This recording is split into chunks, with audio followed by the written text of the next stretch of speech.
right? They got bread. There's no butter. You can't have bread without butter, can you? The mother seems to hit the sauce pretty hard. I didn't like that. And who doesn't serve cake after a meal? What kind of people would kill them to put out a pound cake? Something. This is Jen, Gabe, and Chewy. Yeah, you want some sort of lubricant with the bread. Yes, that's correct. Yeah, you follow Like, me you there? don't just be sitting there eating pieces of white bread with nothing on it. Can't be going dry. Yeah, can't be raw dog and just white bread. Don't want to be doing that. So they didn't give you a piece of cake. Big deal. It is a big deal. You're supposed to serve cake after a meal. I'm sorry, it's impolite. Not impolite. It's stupid. That's what it is. You gotta be stupid to do something like that. Your father is absolutely right. We're sitting there like idiots, drinking coffee without a piece of cake. This is Jen, Gabe, and Chewy, broadcasting live from the Gruber Law Office's One Call That's All studios at the Avenue with Gabe Neitzel and Mark Chamorro. Here's Jen Latta. Running her mouth, she wants to ride it, she's trying to hide it. I'm cool as ever, she's too excited. Her man look like he wanna fight, he ain't doing nothing but running his It looked like Joshy is doing calisthenics back there. What do you got going on, Richard Simmons? Just getting fired up. Sweating to the oldies? No. Does he have the short shorts on? I don't know. I have see jeans on. I retired the shorts. Ooh. Can I just say the 7 inches? Too small. Oh. Well, I mean, that's all about Said perspective. no one ever. Yeah, it's all about perspective, Chew. 7 inches seems fine. I'm a little embarrassed at the gym. But they were $14 and not putting them into Goodwill bag yet. Yeah, you're going to ride them out. I hear you. Hey, Chew, Yep. you're not here, so you didn't get to hear my story. More likely to have cracks in the foundation. The Green Bay Packers or Jen's basement? Uh-oh. What happened? So I was telling Gabe as we were walking to the old studio, we're finishing our basement. We got PCI, my friends from PCI over there to finish our basement, and we're almost done. Yeah, I was about to say, you've been updating us, telling us about all the great, how it sounds great like your they've basement's going to be a pretty cool place to I'm hang out. super pumped. However, there was a bulge on a wall. Not where you want those. Bulge on a wall. Gabe About goes, halfway down? Congratulations. Coincidentally, yes. Excited for your wall? Yeah, congratulations. Got to get that under control, though, if you're going to go out in public. I didn't know walls could have blue balls. Yeah, well. So they take the drywall off of that spot because they said, well, we're going to put mirrors there for the home gym, but it's a bulge and it's weird and we should figure out why it's bulging. So we take it out. Whoever framed the wall either cheaped out on the 2x4s or is bad at math. Every 2x4 on the studs, go about a foot off the ground. So they go from the ceiling about a foot off the ground. And then next to those studs, they have a little sidekick piece of 2x4 that is connected to the ground, but is also connected to the long 2x4. Am I making sense here? Am I describing I was this about well? to say, like, if you're not watching on YouTube, you should be, because Jen, in using her arms as visual aids, I think is doing a pretty good job trying to describe what the inside of the wall of her basement looks like. Stud? Baby stud.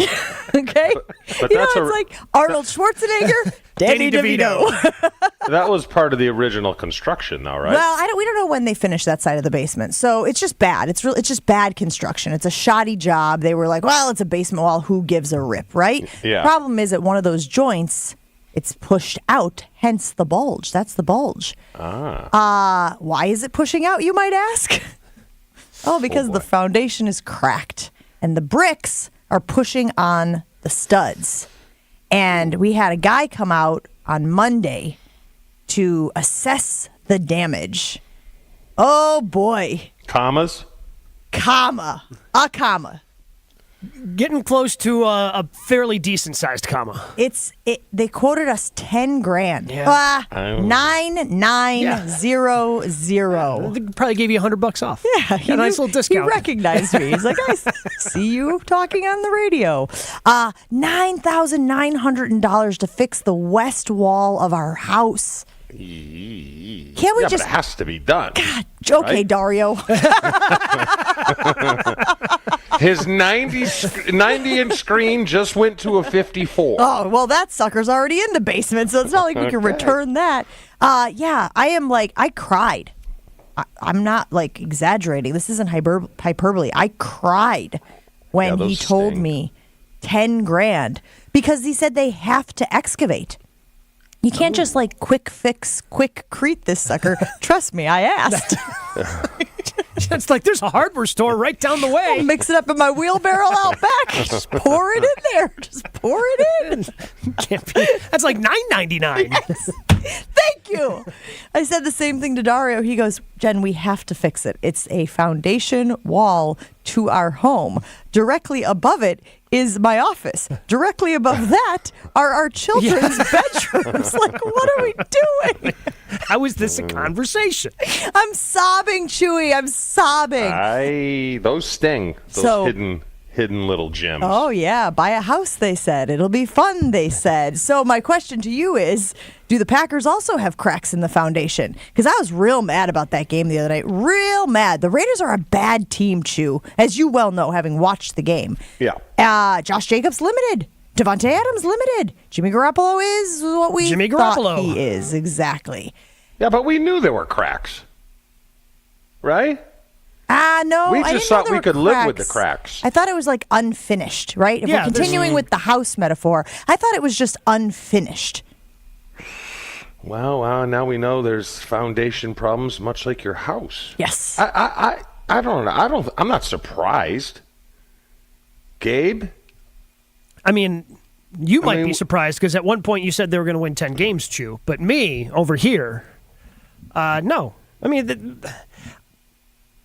I'm disappointed that the bye is coming now because I want to see how this team responds. Like, it probably sucked having to sit on that Detroit game for 11 days. They played the very first game of Week 4, the very last game of Week 5, and now they've got a bye. Like, I just want to see them, like, having an early bye for this young team, not great. The early bye, I think everybody hates, and it's just kind of necessary. Some teams got to do it. But I would much rather have a later bye so these guys could continuously get reps instead of just getting this week Coming off. at a horrible time. It's coming at a horrible time. I sent this yesterday in our rundown meeting. I said, this is a terrible time for a bye for a young team. And to Gabe's point, they don't need rest. They need reps. They need all the practice they can get. They need miracle, run it again. Again. That's what this team needs right now. Not to be jetting off to, Bora Bora and Cabo or Miami Beach or wherever it is that these guys are going to go. Clearly, A.J. Dillon's going to Door County. Obviously. Well, it's a lovely time of year. The leaves are changing. The foliage, Jen. You got to check out Door County for the foliage this time of year. The worst thing about it is, especially for a young team, and I'm more concerned about Jordan Love, is because you play Detroit on a Thursday, right? Mm-hmm. And then you don't play till the following Monday. So you sit there and chew on that game for a while where they didn't play very well. And then they play Monday night, and now you're off for another 13 days. So I'm saying, and I'm not, look, there's guys that don't care, right? There's guys that, hey, are we getting paid during the off week? There's guys like that on this team. It's the guys that do care that are like, man, I would play tomorrow just to get this taste out of my mouth. And that's how we would, Ron early on got rid of the turds, so the locker room was pretty solid.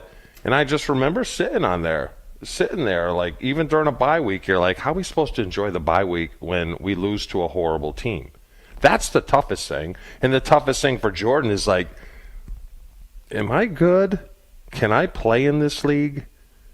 I don't know. That's the toughest thing. Because you don't go on vacation and let it go. You sit there and go, man, we are in a hole. Ordinarily, I would agree with you on the law of averages. Chew says that there are probably guys who are like, when's that paycheck hitting the direct deposit? When's that paycheck hitting the bank account? But this team is so young. Like, this is a lot of these guys' first taste of being paid to play. Now, if you went to some of the bigger schools, it might have happened under the table before NIL, but I digress. Like, are they really at the point where they are like, don't really care, just, I guess I feel like that attitude that you are referencing oftentimes comes with older players who have been through the grind a few times, who have kind of been around the block, and then who are like, I've been through some losing seasons, but the check comes either way, and so that's what kind of affects that attitude. I guess I would wonder if they're so young that they're not there yet. You'd be surprised, like you said. Well, there are still guys, and I'll say this too. There are, and I don't want to point any fingers, but this does happen. Guys that take pay cuts, right? Guys that take pay cuts. Their mindset in some of them is like, you made me take a pay cut. I'm giving you 12 games. I'm giving you 13 games. I'm not giving you 17 games. You told me to take a pay cut, and I'm playing pretty well. And I'm just saying, this is a real thing. But who would that apply to? There was a certain playmaker who didn't play. Aaron Jones. Dealing with a hamstring. There's no chance. Asked to be taking a pay cut. You cannot convince me. You can't convince me that Aaron Jones was like, hey, look, I'm going to take this one off. Yeah, not going to do it. I'm with you. I'm with you, and I don't think Aaron Jones is that type of guy. But I want more answers about what happened to the hamstring. How we go from playing and then 11 days later, and barely playing, by the way, barely playing to the point where everyone's screaming that why is Aaron Jones not involved in the game plan? And then 11 days later, you're not involved in the game plan? Yeah. Or you're not playing? You're just done? I got questions about what happened to his hamstring, and the Packers are very hush-hush when it comes to all those Well, things. and obviously there are going to be questions when he is your most explosive, most dependable, most productive player on offense, right? You want to talk about a veteran presence, which I think this team desperately needs. Holy moly. I've never been in the camp of go out and get a veteran more than I am right now. It's too late. Yeah, it is too late. Sure, but I'm saying to me it was glaringly obvious that they needed somebody who's played in the league, somebody who's been there, done that, whose back's been against the wall and could be their go-to guy. Because they don't have one. They don't have a go-to guy. When you got to move the chains, when you got to score to walk out of there with a win, which you should have gotten, Raiders are bad, as I've said, they need somebody who can just take the ball. I thought it was Aaron Jones. I still think it is when he's out there. When he's not out there, it's crickets. It's bubkiss chew. No, I know. When your top, what would they have combined? Your 3 top receivers had 5 catches? I mean, that doesn't move chains. There was 57 plays in the game, and 5 of them went to your top 3 receivers. That doesn't move chains. This team doesn't need, the 70-yard bomb. They need 3rd and 8, first down. 3rd and 6, first down. 3rd and 11, first down. That's what they need. It's just there's no intermediate routes. It's either a screen, a check down, or the play to Christian Watson. Was that a boot play, Gabe? It was a boot play, yeah. Where he was wide open. Yeah. There's nothing. Well, there was about early the old in the jet game. Sweep. There was a nice out route to Watson, which is a bread and butter. We talked about bread and we talked about butter yesterday. That metaphor went way mixy yesterday. I was listening on my drive, and if the bread and is the bread and butter the side, and the main course is the main meal, because in your analogy, bread and butter is the thing. You got to have a bread and butter. But then you were talking about how it was on the side of your shrimp scampi, so I was confused about what you meant by bread and butter. But that wasn't a metaphor. That was just an actual fact of what he was having for dinner last night. So, and it was a B. It was a B. The shrimp lobster scampi? Yeah. Did you throw the lobster in? Of course he did. Oh, my God. Glutton for punishment. And then, of course, you were talking about how he had lobster before a basketball game and it messed up his stomach. But you know what? I got the wrong bread. What bread did you get? It's kind of a bread that went with clam chowder. You know the bread that has kind of the seedy taste to it? What are the seeds that can be powerful? Sesame? Yeah, it might be sesame. I thought it was Italian bread, and it wasn't Italian bread. We talking like a multi-grain with No, the seeds, they kind of look like bugs. They got a little yellow on the back, and they kind of overpower a little bit. It would have been a perfect bread for a clam chowder. Hold on. Seeds with yellow on them? Yeah. I mean, pumpkin seeds. No, little suckers. They might be. What did you say before, Jen? Sesame, but those seeds are white, like famously No, white. these aren't white. No, this isn't on the outside. This is on the inside. Seeds on the inside. Oh, yeah. So you got some sort of scrotum. There were more than All right, two. more Jen, Gabe, and Chewy coming up after this.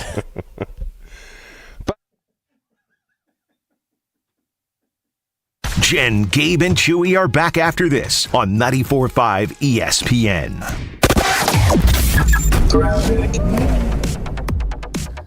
Starting things off with an accident along southbound 41 Capitol Drive.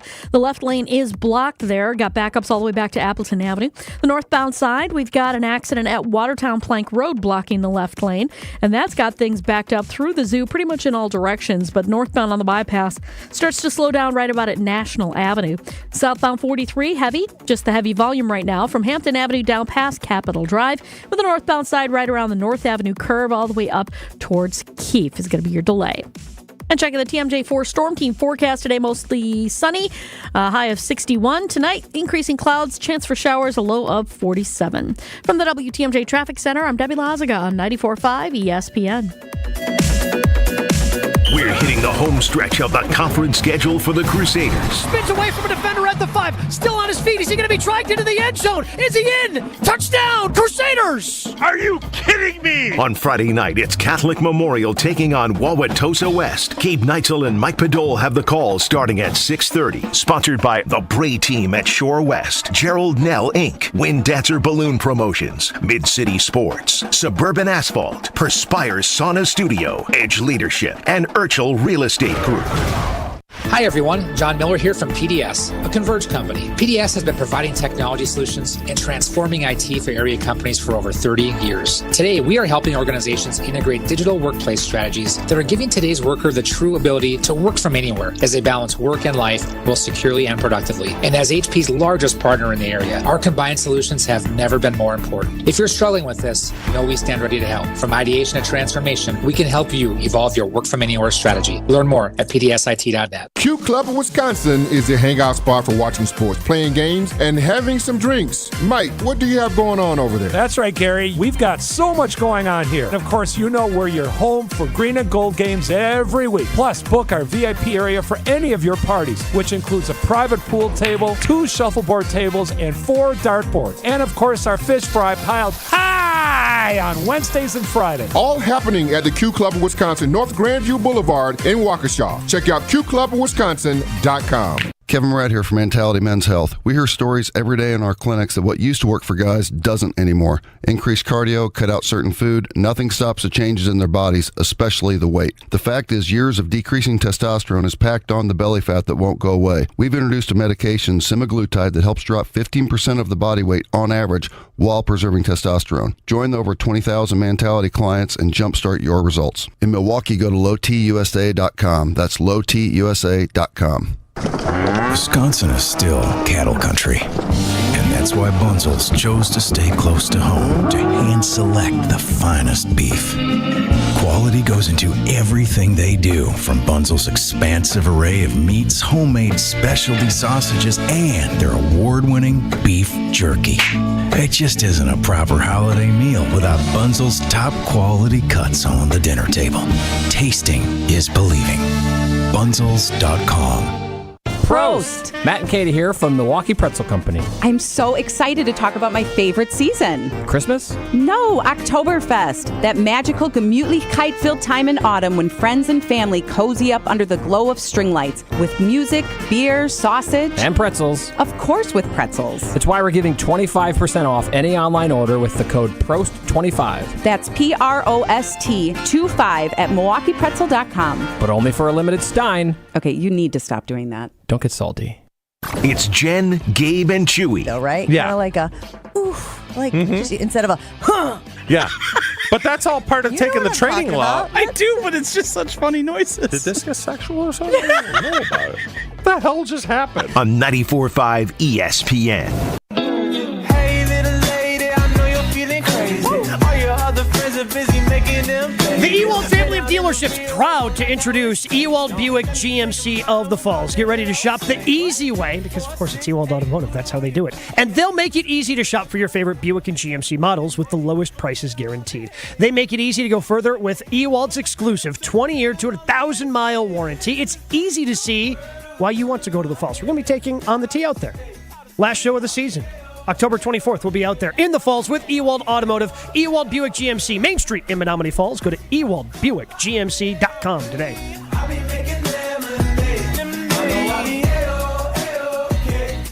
does feel like this Packers offense is regressing. Started out strong, I don't know, I was optimistic. I was thinking, if this is the starting point, right? And the assumption is you're going to make progress, even if it's incremental progress, week by week. This is a hell of a place to start. And then it became more and more apparent as the last 5 games have rattled off that the Bears are just really, really bad. And we've seen it from their body of work as we're watching highlights on Get Up of them versus the Broncos. Now, I'm not as confident, guys. And I was real confident. I'm Jordan Love wearing on the win the day after the win's confident. This guy is only going to get better confident. This guy is finding his groove confident. I don't feel that way anymore. And I don't want to live and die by every game. I don't want to be that person that's up and then down and then up and then down. But it's not just one bad game, Jen. And I looked at this yesterday. It's the first 7 quarters versus the last 13. And it is a stark difference. Like falling off of a cliff difference in not just Jordan Love's production, but the offense's production overall. So are they thinking too much, too?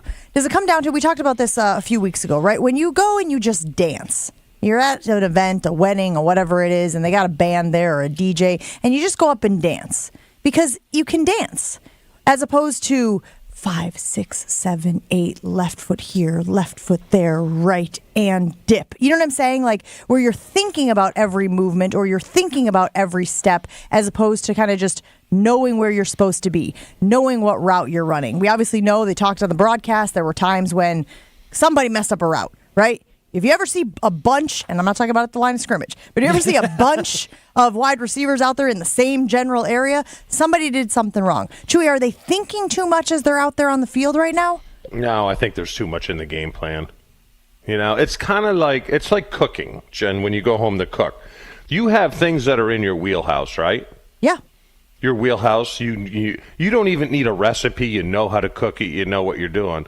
Well, they're trying to make sushi, and they're trying to make German food, and they're trying to make Italian food and mix in some Thai food and do a little Mexican food. And it's just, there's nothing that I've seen so far that these receivers run really, really good. And I talked about it yesterday. I'm like, where is the slant game? Did he go away from the slant game? And it wasn't really your typical 3-step drop slant where he threw it right to the defender, almost like he didn't even see him. You know what play I'm talking about? Well, yeah, and I don't even know if that was a slant more. It didn't feel like a slant. It was kind of like a 5-yard in. Yeah. But the slant used to be a staple in this offense, where you would run it 3 times a game. I don't even see it. It's just there's nothing that seems that these receivers are comfortable running. There's no 7 plays of like money plays, because I said it yesterday. We're at the time where scheming guys open is not going to work for an entire game.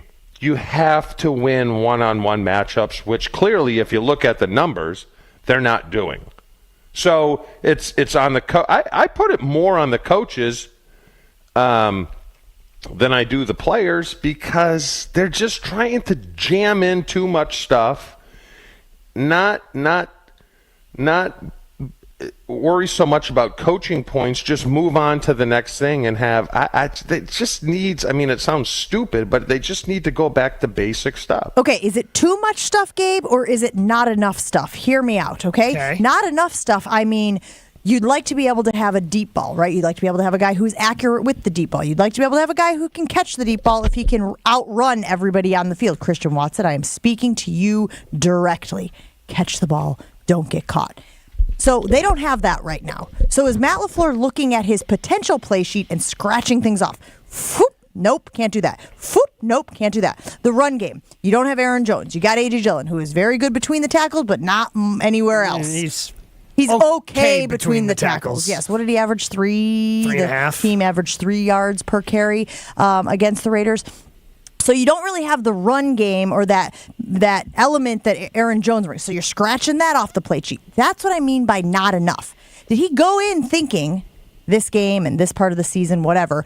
I have all these things that we can do. And as every game has passed, he's been like, well, we can't do that anymore, because that's what it feels like to me. He keeps eliminating things that he should be keeping on the play sheet because at some point they're going to get it. I think some of it is the Aaron Jones injury, because a lot of what this offense, the McVay, Shanahan, whatever offense you want to call it, is based off of that outside stretch zone. You run that play, try to get it to look the same way, and then you run your boot actions, you run your play actions off of that.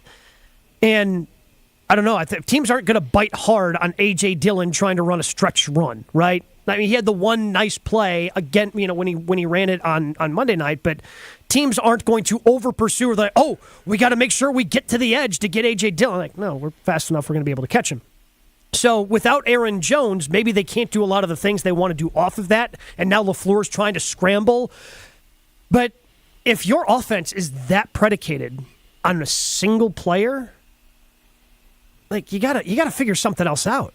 Well, and it goes to creativity too. You watch that game, and Las Vegas was much more creative and much better at attention to detail, because you look at the one end around to Watson they ran where it was a loss of 6, and it looked as if the offense told the defense that, hey, we're going to run this.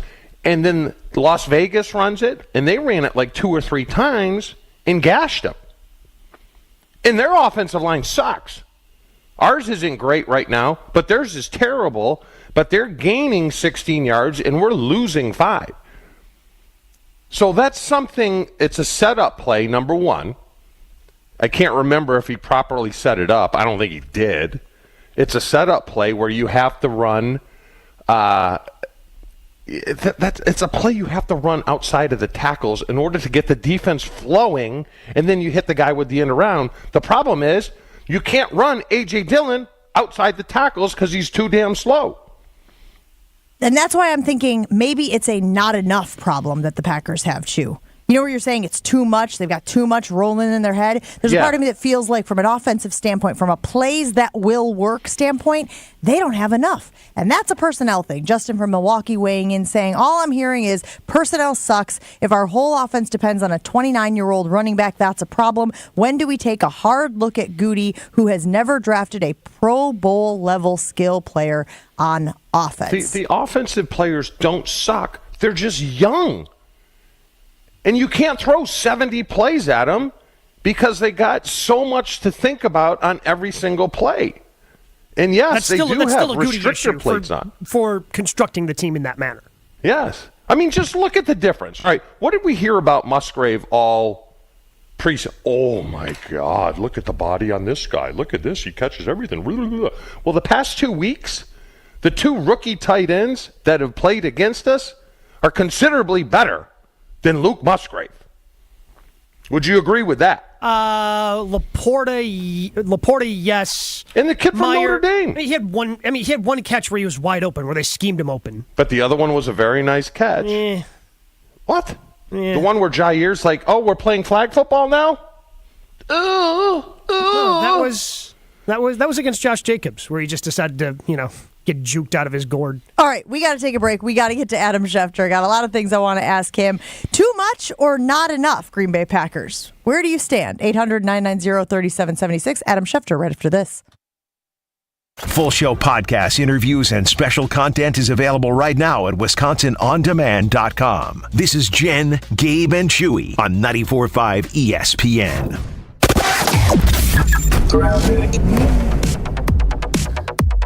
Our earlier accidents, one on southbound 41 at Capitol, another one on northbound at Watertown Plank Road, have been cleared. The delays, though, are not. Southbound's going to be slow from before Appleton Avenue down past Burleigh. The northbound side, slow from Beloit Road on the bypass through the zoo all the way to Watertown Plank Road. Also seeing backups on southbound 43 from Bender Road all the way down past Locust. The northbound side slow from Fond du Lac Avenue up to Keefe. And northbound 4394 backed up out of the Mitchell interchange on the Plainfield curve up past Oklahoma. Traffic is brought to you by Fifth Third Bank, custom solutions built around your goals. Member FDIC.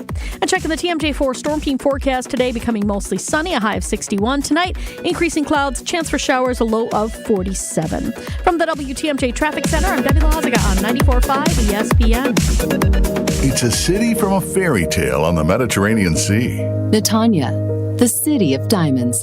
And in this city of diamonds lived a crazy genius named Moses Hadara. Moses was a mathematician, a diamond cutter, and a bit of a theoretical physicist. Albert Einstein devised a formula, E equals mc squared. Albert's formula unleashed the power locked inside an atom. Moses' formula unleashed the power locked inside a diamond. Moses began with star facets, kite facets, upper girdle facets, lower girdle facets, and pavilion facets. But then a voice told him to add 24 new facets, the Moses facets. When he cut the final one, Shazam! Moses unleashed an explosion of light.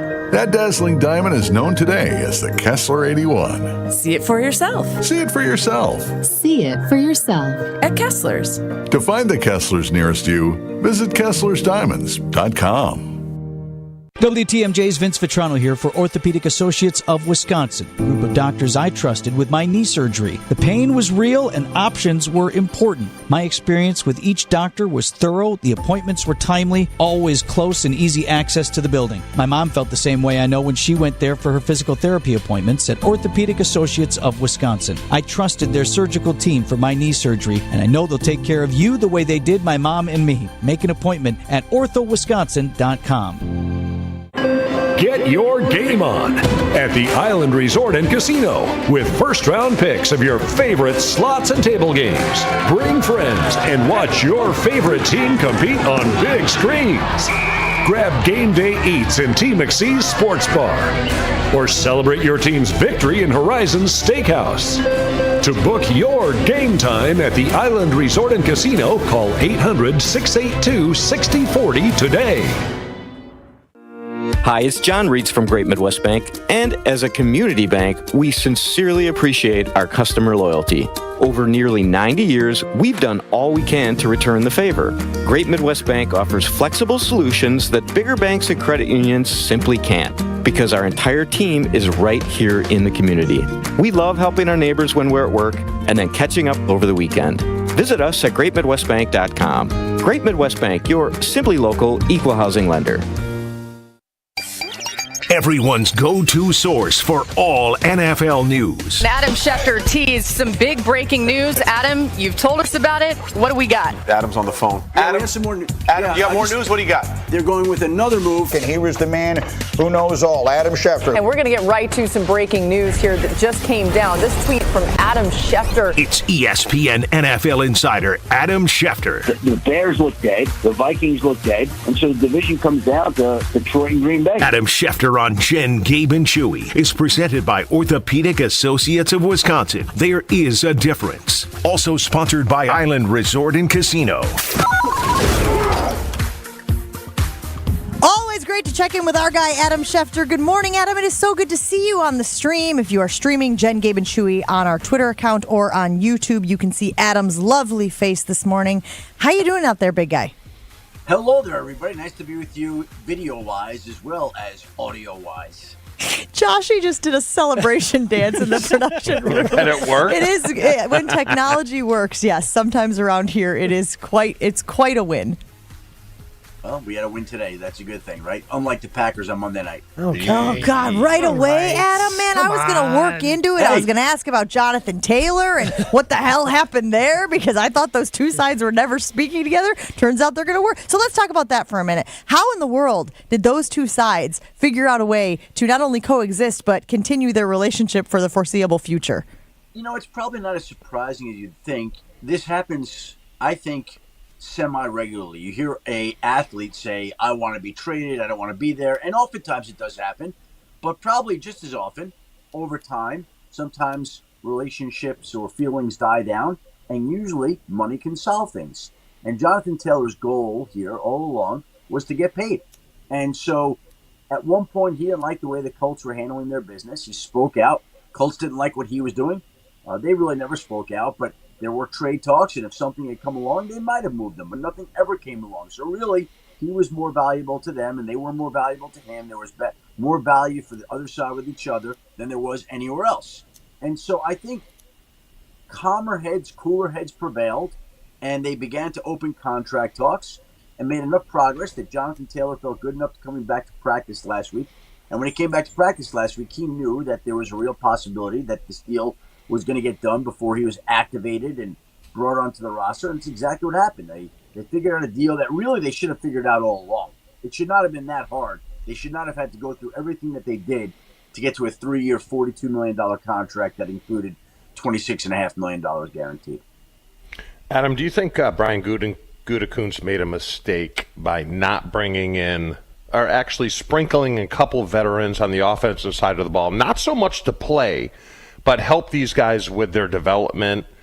Because it just, to me, over the last couple of weeks, the youth is really shining through. And, I mean, I'm just speaking of my career. I had guys like Eddie West and Jackie Harris back in the day when I was young to guide me along and help me. You think ultimately he's starting to regret that a little bit now?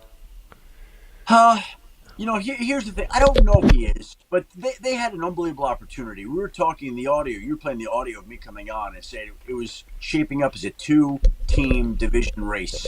And they had a chance 2 weeks ago. We were there playing the Lions at home, and then they go on the road to win at the Raiders. And you think, okay, they're going to win, find a way to win at least one of these. Best case is 2, worst case is none. And it was the worst case. And not only did they not win the game, but they didn't look particularly effective. And during that time, David Bakhtiari obviously going to go on IR and be out for the year. I think that was a huge blow to the offensive line, which got overwhelmed against Detroit and didn't respond much better the other night. Max Crosby, to me, as I watched him the other night, honestly, I thought to myself, I feel like he's playing himself into the Pro Football Hall of Fame tonight. That's how I felt. To have that kind of game in that type of setting and be that dominant and that much of a game wrecker, you put yourself into the Hall of Fame conversation. I know that may be premature and he's got to play his career, but that is the level at which he played. And so I don't know that a veteran that Luke Musgrave could have learned from, or a veteran that Christian Watson could have learned from, or anything like that could have helped. I don't know. But they had some things go wrong. I don't think it would have hurt of any, Chewy. I don't think that would have been an issue if they had had some veterans. I just don't know how much of a difference it would have made. Do you think it's a lot harder now to try to have a team that is as young as the Packers are on offense? Again, their top 2 they have one skill position player who's not on a rookie contract. That's Aaron Jones, and he's been out. But with the way that practice and a lot of the off-season stuff is limited in the CBA versus back when, Chewy sometimes had 3 days back in the 90s, is it harder because of the lack of contact these coaches can have with these players to develop a team that's that young and inexperienced? Well, that's certainly a disadvantage, and these guys don't get as much work. But, listen, I'm not excusing it for that. I'm not giving them a pass because they're young. I'm not doing it. Like, I've seen enough teams over time come in there, they're young, but they're off to this great start and they're playing well. Like, we've seen teams that they say, they're too young to win, reel off great success. Like the Oklahoma City Thunder in basketball. They're really young, but they did great. Like, it happens in sports. So it works against them, but they're also talented. They're young and talented. It's not like they're bereft of talent. And so they just haven't played well the last 2 weeks, and it's worked out against them. And, we could blame it on youth, and sure, that plays a part, but I'm not going to chalk it all up to that excuse. You know what? By the way, the Colts are one of the youngest teams in the league. They look pretty good. The Rams are one of the youngest teams in the league, which is a distinction and a title that we don't normally associate or haven't associated with the Rams, and they've looked pretty good. So, the bottom line is play good football. It doesn't matter whether you're 25.1 years of age per average or 28.1. Play better. Adam, some of the questions we've been talking about this morning are about Matt LaFleur and his ability to coach a team like this. Obviously, having Aaron Rodgers is something that erases a lot of warts. And I feel like maybe this young team is affecting his ability to go to his entire play sheet. What do you see when you're watching, some of the plays that they're trotting out there, the inability to connect downfield, not having an adequate run game, some of that because Aaron Jones isn't there. What are you seeing when you watch this offense?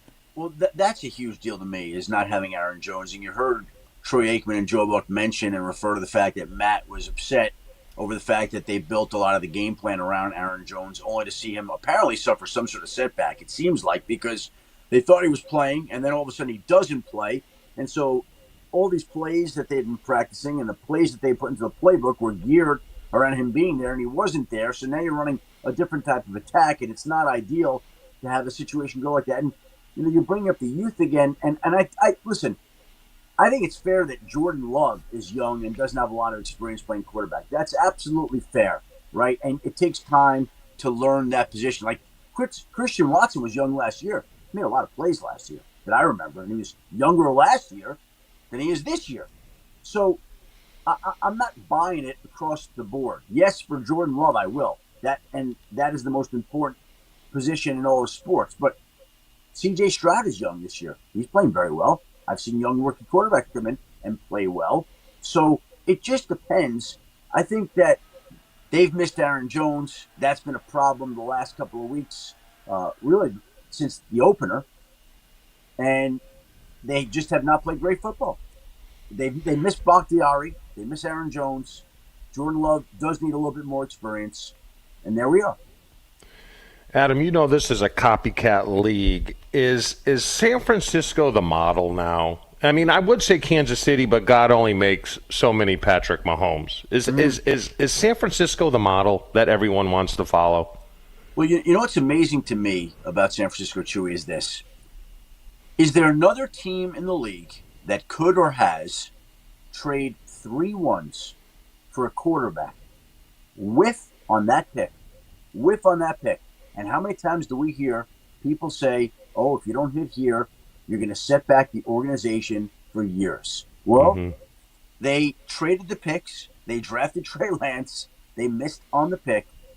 And the organization, the team, has now won 14 straight regular season games, one short of the all-time franchise win streak record. So if they win Sunday in Cleveland, which is going to be a tough game, they will tie that great 49ers team from 87, 88, 89 for 15 straight regular season wins. And I think there were a couple of things that obviously worked to this organization's advantage. Number one, they hit on Brock Purdy. And it's funny, I don't study X's and O's. I don't pretend to study X's and O's. I don't know as much about you do, X's and O's, Chewy.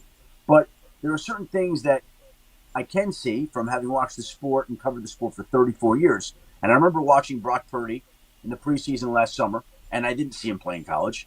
And I remember calling the 49ers and saying to a couple of those people, I go, wow, that guy passed the eye test. He popped to me. That's what I told him. This guy's popping.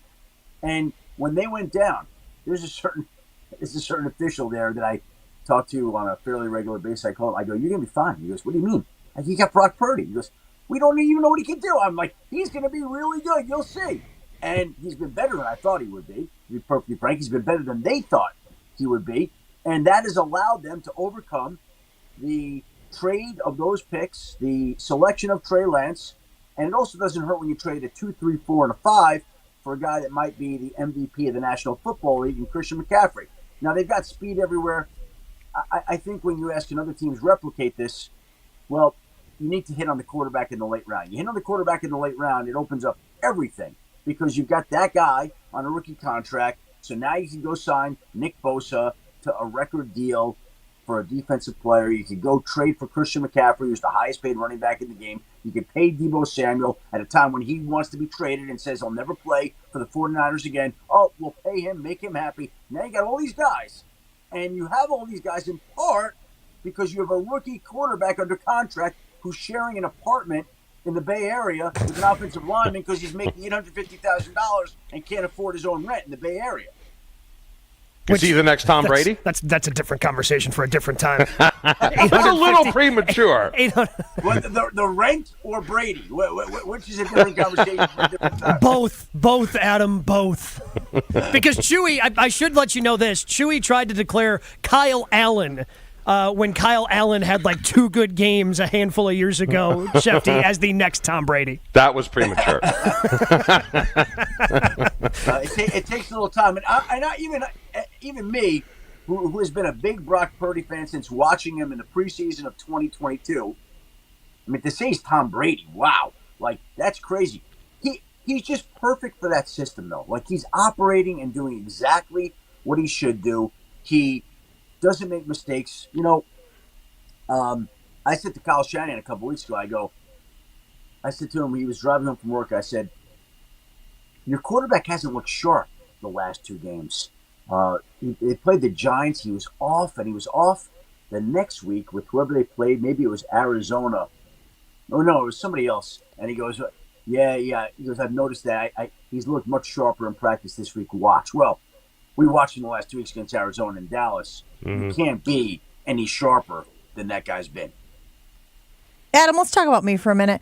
I'm very uncomfortable because in your conversation right there, you mentioned that you think that Christian McCaffrey could be the NFL MVP. And I was very adamant on this show a few weeks ago that there will never be another running back to win the NFL MVP because whatever a running back does, it will be overshadowed by whatever a quarterback does. Not necessarily their quarterback, but a quarterback. And I have heard people putting Brock Purdy in the NFL MVP conversation. Am I way wrong on this? I'm way wrong on that there will never be another running back to win the NFL MVP? Well, yeah, right. We did talk about that, and I said that there would be a running back that would win the MVP. I don't know when it'll be, whether it'll be this year, 10 years, 20 years. But there's going to be a year, and maybe it will be this one. There's going to be a year when a running back plays so exceptionally well and a quarterback doesn't stand out that he's going to win. It's going to happen at some point in time. There's a chance it's going to happen this year. Now, as you mentioned, Jen, Purdy's name creeps up into the MVP conversation, in part because when you look around the league, who would be the MVP right now? Who else stands out? What other quarterback? Maybe Tua. Maybe, Mahomes, is going to be there in the end because he's Mahomes. Jalen Hurts hasn't played at that level just yet. Maybe he will, but he hasn't yet. And so who are the best teams? Well, the 2 unbeaten teams are Philly and San Francisco. So your mind starts to go there. And the AFC top teams right now, Kansas City, Miami, Buffalo. Josh Allen's been a little up and down. Tua has been probably the most bona fide MVP candidate in the AFC. So if it's one of the teams in the NFC, Purdy and McCaffrey have been the 2 best players so far. Now let's see. We're 5 weeks in, so there's plenty of football left.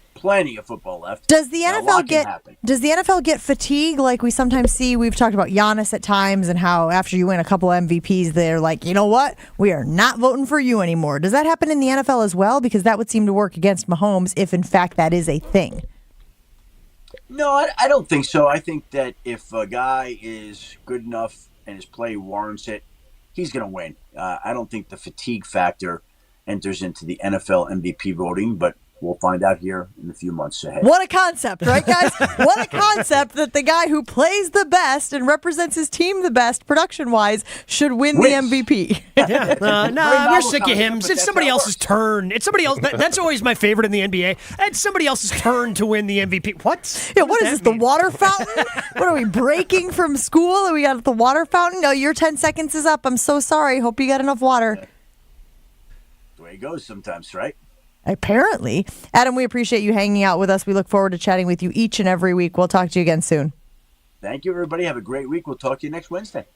Adam Schefter, brought to you by Orthopedic Associates of Wisconsin. Ortho ASAP Clinic is available at both the Brookfield and the Pewaukee locations. Patients can walk in and be seen without an appointment. My goodness, these things crop up just out of nowhere, right? And you have to be able to get help, seek help, see someone.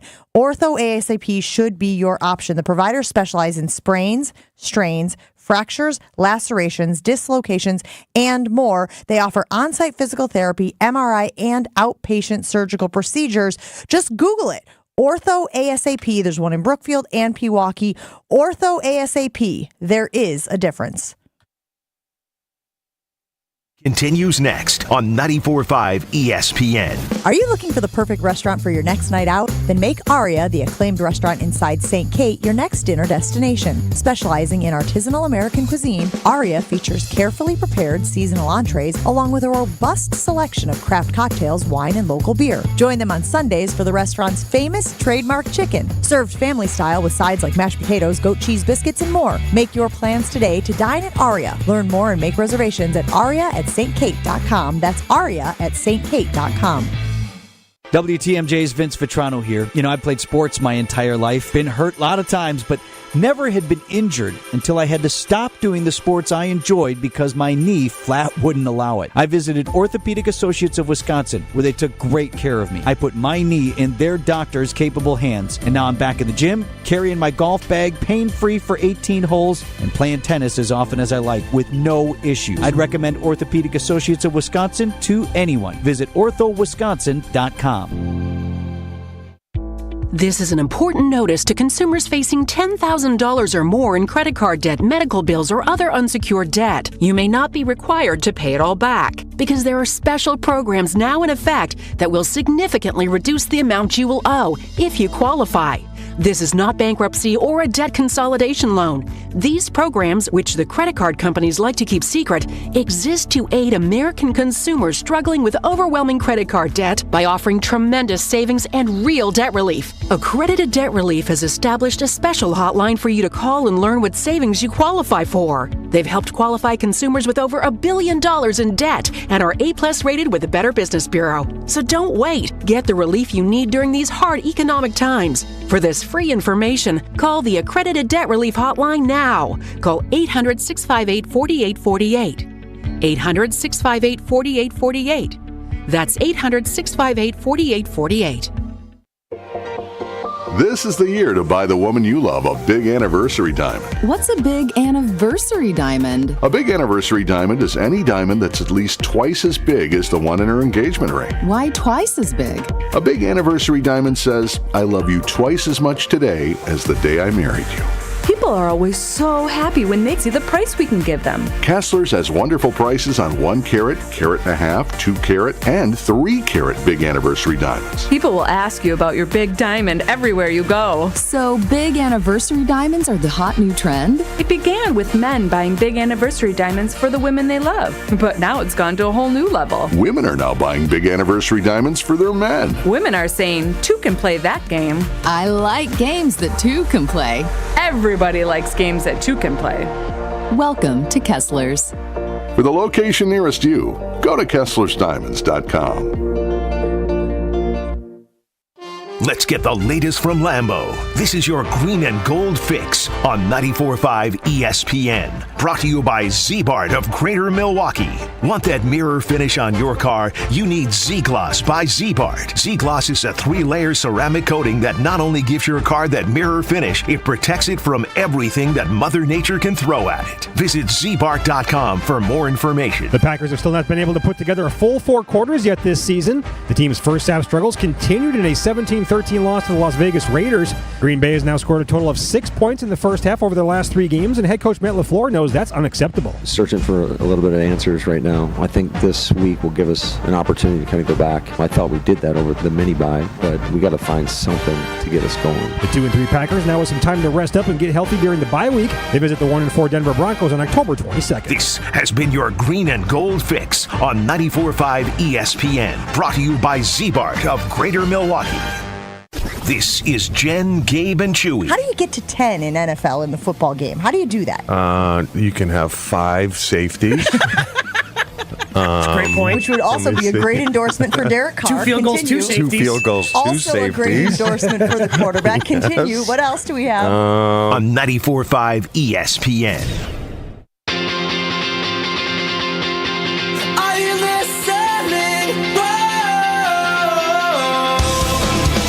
Everybody's talking about the Island Resort and Casino. It's the largest resort north of Milwaukee with gaming, dining, live entertainment, luxury spa, and 2 championship golf courses. Fun to play. Can vouch for that. Visit islandresortandcasino.com to book your getaway today. And, of course, Island Resort and Casino brings us our conversation with Adam Schefter every week. You think Jordan Love's confidence is struggling? You think it's waning? Yes. How can't it? I don't. Has to be at least a little bit. Why? I don't think anything that's happening out there he thinks he can't fix or he thinks he won't get better at. Sure, there's a difference between thinking you can fix something. For example, our buddy over there, Josh DiMaggio, we did a test, more or less a practice, to see if we could get Adam Schefter on video today. And I came down here, we did the tests, but Joshy was still, when it came to game time, when it came to calling Adam Schefter and getting him on video, Joshy had some of those butterflies. But you said you were 99.999% confident that it was going to work. That was a facade. He said a lie. He said it 4 or 5 times. The lie detector test. It was like he was convincing himself that he was 99.99% confident. Why is he a nervous Nelly? I don't get that from Joshy. Joshy, not typically. No, I'm not. We've had issues with Adam before, and I don't like to waste people's time. So I felt personally invested in making sure things went right. But in terms of actual getting nervous about things, nah. Yeah, but Josh was a little nervous about this. Yeah, of which course. led to, as Jen pointed out right when we heard Adam Schefter's voice, a quadruple fist pump from our guy because he was so excited that it actually worked. Okay. So even though he went through the process and thought that he could get it done, he still was a little unsure in the moment that it was going to get done. It's like, though, when I walk into this radio show and I know that I know what I need to know, but I don't know what y'all are going to do. Scratch that. Okay. I don't know what him, guy with the armpits. Here? All right, first of all, it's going to do. Let's not pretend that Chewy's the only one who throws this show off the rails. I do not do that. Do we have to listen back to the end of the first segment today? We should go to break.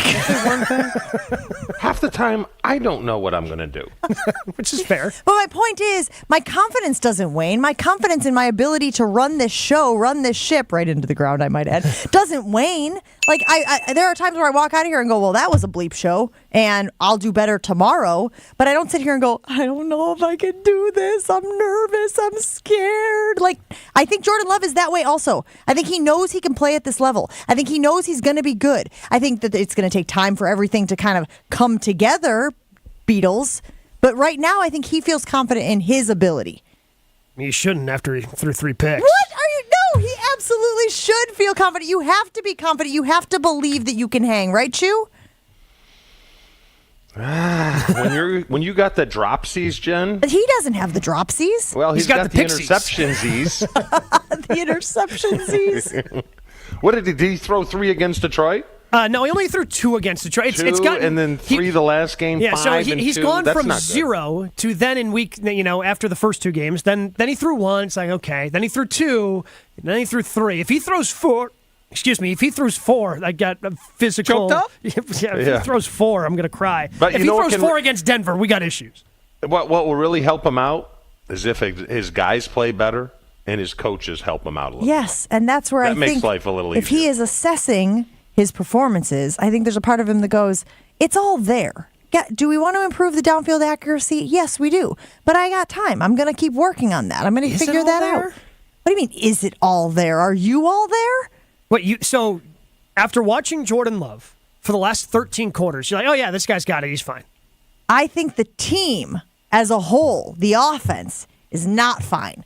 But as I said earlier, I think in part it's because Matt LaFleur is scratching stuff off the offensive play sheet that he shouldn't be scratching off. He's like, well, we can't do that. Can't go to that call. Well, why don't you just try it, Matt? Why don't you set up a sequence that uses building a play and then diverting off of that play? And then, you know what I mean? Like, it feels to me like he's just junked the whole plan and he's just grabbing. You know what he's doing? He's grabbing out of a hat. Like when you go to a raffle and they're like, the big winner is 50-50, right? 2675007. Like, that's how it feels with the play calling right now. Doesn't feel like anything is setting up the next thing. Yeah, it doesn't. It's not flowy. I agree with you. It's not flowy. Like the Raiders felt flowy, even though Garoppolo is limited. They played to his strengths. Am I right? Yeah, okay, so when are we allowed to criticize Jordan? Oh, you can criticize. I mean, that's fine. I'm just saying I don't think that his confidence should wane. That's the statement that I am making right here. I don't know how it doesn't wane. All anyone can say right now is that he can be good. That's it. That is it. You can't say he's going to be anything based upon what we've seen so far this season, the only thing you can say is he's going to be good. Where else can you get football analysis that includes things like dropsies and pixies and interceptsies and flowy? It's flowy. The offense needs to be more flowy. Jen, Gabe, and Chewy flow is on right after this. More Jen, Gabe, and Chewy coming up on 94.5 ESPN.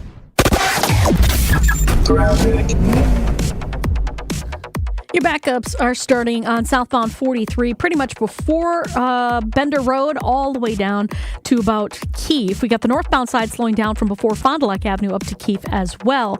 Slowing on northbound 41 out of the Zoo Interchange all the way up past Swan Boulevard. Southbound side slow almost from Good Hope Road all the way down to about Burleigh. We've also got delays northbound on the bypass starting from before the Hale Interchange on the Rock Freeway all the way up to just north of Lincoln.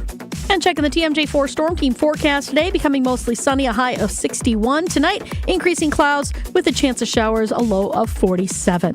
From the WTMJ Traffic Center, I'm Debbie Lazaga on 94.5 ESPN. Get your game on at the Island Resort and Casino with first-round picks of your favorite slots and table games. Bring friends and watch your favorite team compete on big screens. Grab game day eats in T. McSee's Sports Bar. Or celebrate your team's victory in Horizon's Steakhouse. To book your game time at the Island Resort and Casino, call 800-682-6040 today. Wisconsin is still cattle country. And that's why Bunzel's chose to stay close to home to hand-select the finest beef. Quality goes into everything they do, from Bunzel's expansive array of meats, homemade specialty sausages, and their award-winning beef jerky. It just isn't a proper holiday meal without Bunzel's top-quality cuts on the dinner table. Tasting is believing. Bunzels.com. Hey, this is Jen Latta. You're listening to 94.5 ESPN, WKTI, and WKTI HD Milwaukee. A locally owned Good Karma brand station. Showtime. The right way to start your day. This is Jen, Gabe, and Chewy. That's when you're supposed to figure out what meal you want bread and butter with, right? They got bread.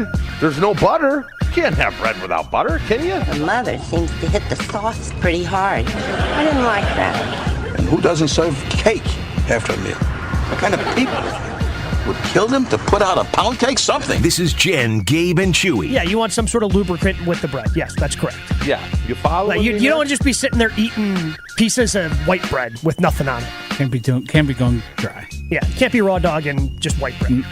Don't want to be doing that. So they didn't give you a piece of cake. Big deal. It is a big deal. You're supposed to serve cake after a meal. I'm sorry, it's impolite. Not impolite. Stupid, that's what it is. You gotta be stupid to do something like that. Your father is absolutely right. We're sitting there like idiots, drinking coffee without a piece of cake. This is Jen, Gabe, and Chewy, broadcasting live from the Gruber Law Office's One Call That's All studios at the Avenue with Gabe Neitzel and Mark Chamorro. Here's Jen Latta. Running her mouth, she wants to ride it, she's trying to hide it. I'm cool as ever, she's too excited. I wish we could change the NFL CBA.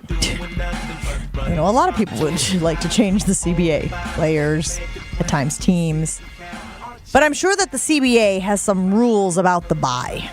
I'm sure it has rules about how much the team can be in communication with players and they get to get away, right? It's kind of like in college. At the college level, there is a day, one day a week, where we are not allowed, we, the media, are not allowed to interact with college athletes. It's their protected day. Now, sometimes an athlete can say, nah, it's okay. I'll do the interview. I'll do the thing. And we go, oh, okay, but it's up to them. We can't say, hey, it would really work out well for us. It would be more convenient for us if you could, move your day. So I know that the CBA does not allow for changes to the bye. But I kind of wish it did. I kind of wish the Packers could bypass this bye and get the guys back on the practice field. And like I said earlier in the show, Gabe, miracle on ice again, and drill some of these plays into their heads. Did you ever get held back from a bye, Chewy? And I know one year you guys had 2 byes in a season. Did you ever get held back from a bye because of the way you were playing? It was strongly suggested that we don't leave town. I mean, the worst thing that could possibly happen to you, and Holmgren would beat this into our heads, is not be at that team meeting Monday morning after a bye. That is not good. Oof. And guys would sweat it, too. They're like, can I take the 6 a.m. out of Miami and get... Not good. Man from my own heart. That's what I. Can I get to Seattle if I take the 5 a.m. out of Milwaukee? What time would I land in the Pacific Northwest? Our production meeting's at 9:30. Ooh, it's gonna be close. This is collectively bargained by the players. This is what they wanted: less practice time instead of playing on these crappy fields. This is what they want. Well, that's the next thing. They is negotiate the the stupidest stuff. And this is part of it. They didn't want to practice. They didn't want mandatory OTAs. So this is on the player. But once again, but it's not on these players. It's not on the young guys. Like the young guys just come into the league, and that's what the CBA is. They're not the ones negotiating what the CBA. So Christian Watson, Romeo Dobbs, these guys had zero things to say about what the CBA is. But where I was saying earlier in the show is saying, X small percentage of the guys really don't care. They're just collecting a check. 80% of the guys don't want to practice this week. Practice stinks. All right, hold on. If we put doo-doo on the air, if we put doo-doo on the air for 3 straight weeks, okay? Yeah. And then we were like... They've been doing it for 3 straight years. I said if. Okay, this is a hypothetical. If we did that, aren't you telling me that one of us, a leader, would emerge to say, hey, guys, let's have a come to Jesus. Let's have a little powwow, a little meeting here, and let's figure out what we're doing wrong. But the concern I have about the Packers, to follow the analogy, to follow the metaphor, is who's doing that? Like, these guys were getting together in the offseason in California, right? They were trying to get ahead of the game back then. Is there somebody in the Green Bay locker room who can say, no, you're not getting on a plane. You're not getting out of town. We got to get together. We got to get this figured out. Well, it's different, Jen, because we'd be San Francisco having one, morning show of the year, humble brag, or the 3 of us. In San Francisco, they might do that. But if you're the 32nd show in the market, you're like, well, I'm fine being 32nd. Let's just take tomorrow and the next day and one more day off. I hate everything that he just did. Hate it all.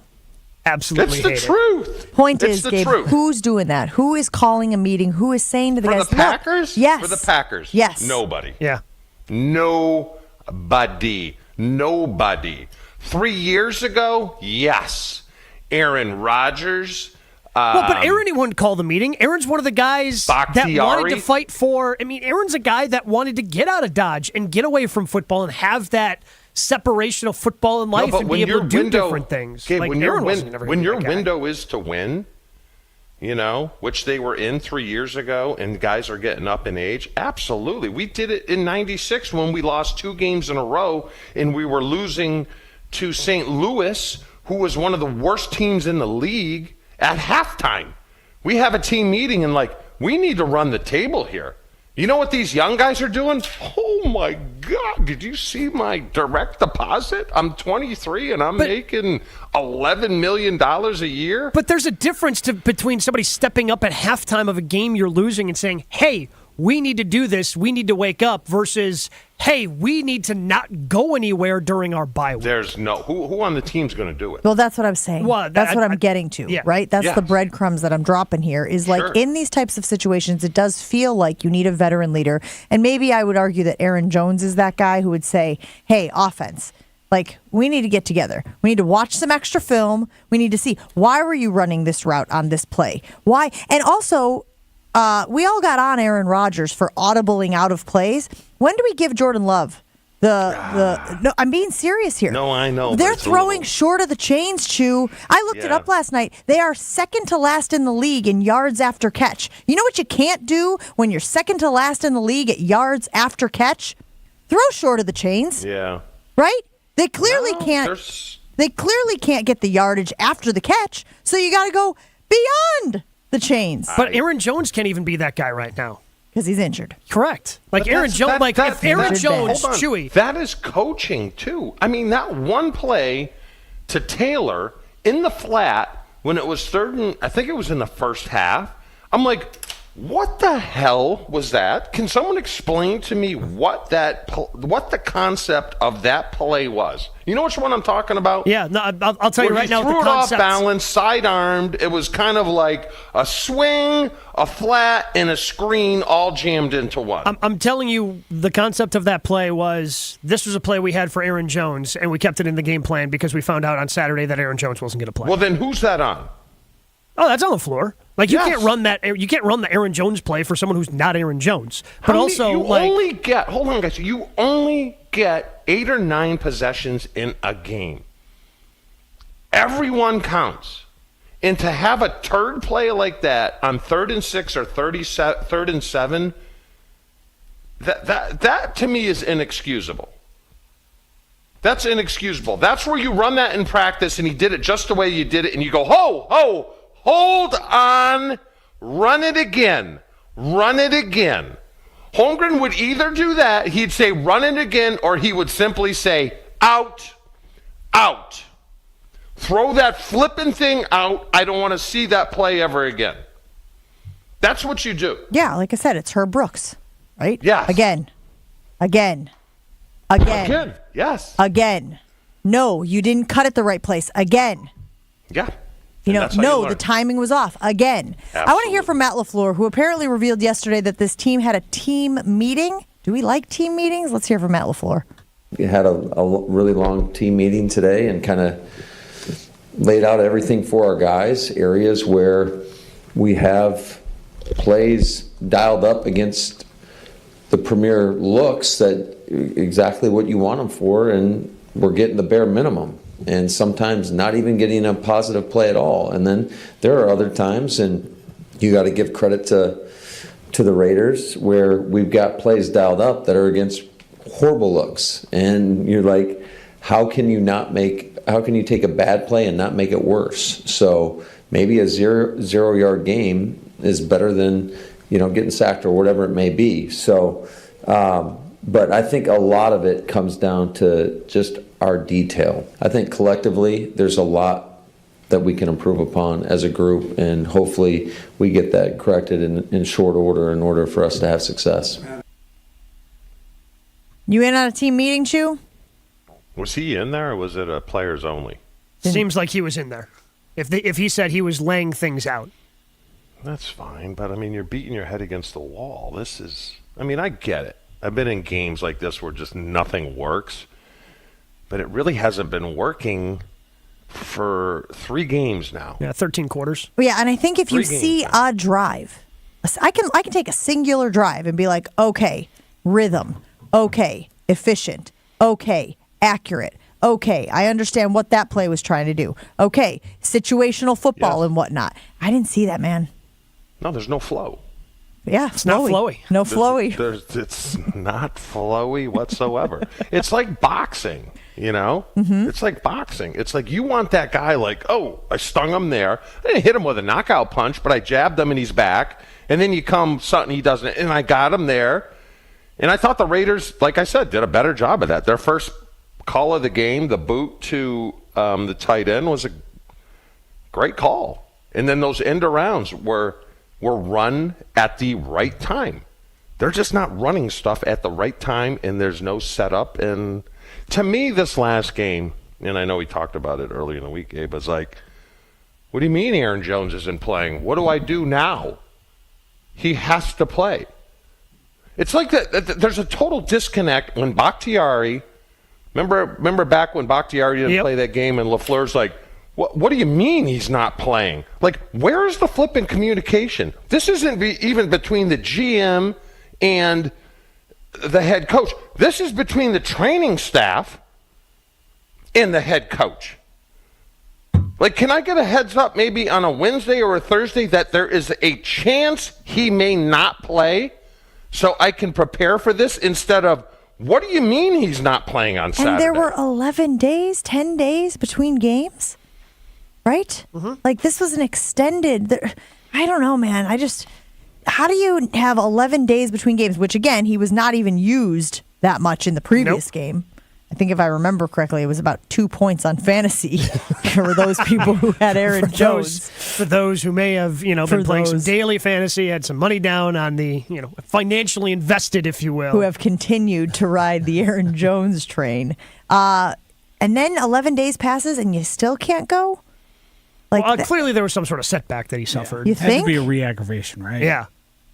I mean, that's the only explanation. Because it's his only way out, LaFleur's, in this scenario. His only way out, his only explanation for the game plan being as bad as it is that Aaron Jones didn't play. But the setback doesn't occur on Saturday, Maybe it happened on Friday when they practiced.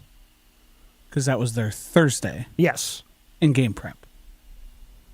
Still gives you how many days? Well, yeah, but Monday. you tell me, Chew, how hard is that once because if the injury happened on Friday and then you don't find out until Saturday how much of the game plan is in and how much of it can you be replaced? Why is he finding out on Saturday if it happens on Friday? I mean, he was at practice, right? Don't they pull him out of practice if there's a setback? Chewy, this is all hypothetical. We don't know any of it. My question to you is, how hard is it to change the game plan on Saturday? Which is really a Friday? Yes. It's doable. You grind it out. Can you also make the argument, Shu, that you should have a backup plan? If you got a guy who might have a chronic hamstring injury, you got to have a backup plan. Jen, you always have a backup plan because he might have been out the first play of the game. You always have a backup plan.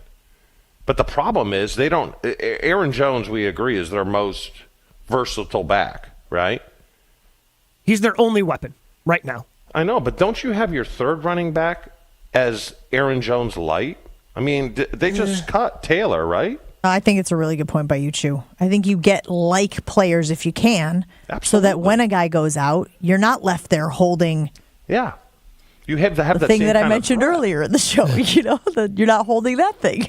What, the balls? Scrotum. Oh, guys, I kept talking. Joshy, I just kept talking. I didn't know he cut. Oh, I know. And Joshy's like, we're off the air. We've been off the air for about a minute now. You let him keep talking for a minute? Yeah, I did. I thought it was kind of funny. Let's clip that off. I would love to see that, actually. Just a show for one. A show specifically for Josh. It's doing it for me. Have you guys tried Celsius energy drink yet? Let me tell you, yesterday was a very long day for me. And Celsius energy drink is what got me through. As I was driving back from West Lafayette, Indiana last night at 11 p.m., I had a Celsius next to me. Now, it made it hard to go to bed when I got home at midnight. But I tell you what, I'm here this morning, bright-eyed and bushy-tailed, and that's because I use Celsius energy drink. You can find Celsius at your local retailer. My favorite flavor is, of course, the peach vibe, but I got to tell you, every other flavor I've tried, pretty dang good, too. Stay active and energized all day long with Celsius Essential Energy Drinks. Jen, Gabe, and Chewy are back after this on 94.5 ESPN.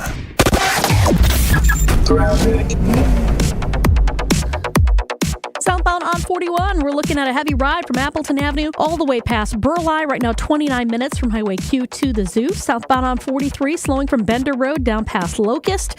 That's going to be about a 20-minute ride from Brown Deer Road to downtown with the northbound side at 15.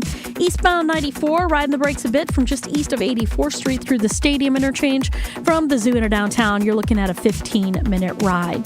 Traffic is brought to you by Fisco Auto Body. Call Fisco Auto Body to help with all body repair needs. Fisco, Fisco, Fisco. And check out the TMJ4 Storm Team forecast today, becoming mostly sunny, a high of 61. Tonight, increasing clouds, chance for showers, a low of 47. From the WTMJ Traffic Center, I'm Debbie Lazaga on 94.5 ESPN. Hey, this is Gary Ellison for my good friends at the Jewelry Center. It's the only place I go when I'm looking to get some new jewelry. Dean and his team are always friendly and know just what I'm searching for when I stop by. I may not always know what type of jewelry I want, but the professionals there sure do. Plus, if I need repairs on watches or other jewelry, the Jewelry Center does that too. Find the Jewelry Center in Burlington, Brookfield, and Greenfield, or shop their entire collection online, including their popular Lightbox lab-grown diamonds at shoptjc.com. Is your business looking for localized banking solutions? Fifth Third Bank has been looking forward to the future and helping businesses shape what's next for 165 years. And for the last 14 here in Milwaukee, they offer industry-specific expertise, local decision-making capabilities, and extensive experience to help your business succeed. Fifth Third is big enough to provide sophisticated solutions and expert guidance, but also empowered to make local decisions and work from a foundation of strong community connections. Commercial banking value only Fifth Third can deliver. Fifth Third Bank, National Association, custom solutions built around your goals. Member FDIC. Hi everyone, John Miller here from PDS, a Converge company. PDS has been providing technology solutions and transforming IT for area companies for over 30 years. Today, we are helping organizations integrate digital workplace strategies that are giving today's worker the true ability to work from anywhere as they balance work and life both securely and productively. And as HP's largest partner in the area, our combined solutions have never been more important. If you're struggling with this, know we stand ready to help. From ideation to transformation, we can help you evolve your work from anywhere strategy. Learn more at pdsit.net. Hi, John McGivern here. Did you know Network Health Medicare Advantage plans start at $0 a month? And you can get the extra benefits you need, like dental, vision, over-the-counter items, and more? I know because I'm a member myself. Call 833-7-NETWORK to learn more today. Network Health Medicare Advantage plans include PPO plans with a Medicare contract. Enrollment in Network Health Medicare Advantage plans depends on contract renewal. It takes a team to meet just about any goal, and that's as true on the football field as it is in the office. So it's good to know that you have the Gordon Flesh Company on your side. For more than 60 years, GFC has provided cutting-edge office technology for companies of all sizes, and as the nation's largest Canon dealer, GFC delivers the latest office technology, service, and is supported by the most experienced professionals in the industry. That's business technology managed. Visit gflesh.com to learn more. This is Jen, Gabe, and Chewy. What we need is a chart. And every week, we take the shirtless picture of Chew, and we move that to wherever the prediction is of how many wins that they have. 8, 6, 7. I think that's how it goes now, right? 8, and they 6, lost 7, 5, 309. On 94.5 ESPN.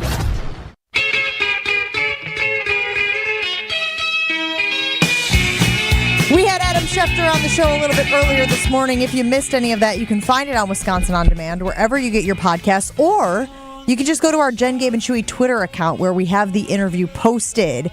Adam Schefter is brought to you by Orthopedic Associates of Wisconsin. There is a difference, and you can check out their Ortho ASAP clinics available in Brookfield and Pewaukee. Look, maybe you don't want to go to the ER when something comes up. Maybe you don't want to go to an urgent care. Ortho ASAP is a better option. They offer physical therapy, MRI, outpatient surgical procedures. Hello. Ortho ASAP, there is a difference. I'm going to be honest. I didn't think this would be on my bingo card. What is today? October 11th? October 11th, 2023. What does Kurt Benkert have to say about the Green Bay Packers? Didn't think we'd be addressing this. But Kurt Benkert, who got a... Wait. What do you think his name is? Kurt Benkert. Benkert. Yeah, Kurt. Kirk. Herb Street. Cameron. Maybe you're hanging out with Herbie a little too much on the weekends. Kurt Benkert. Is that right? That is correct. Great.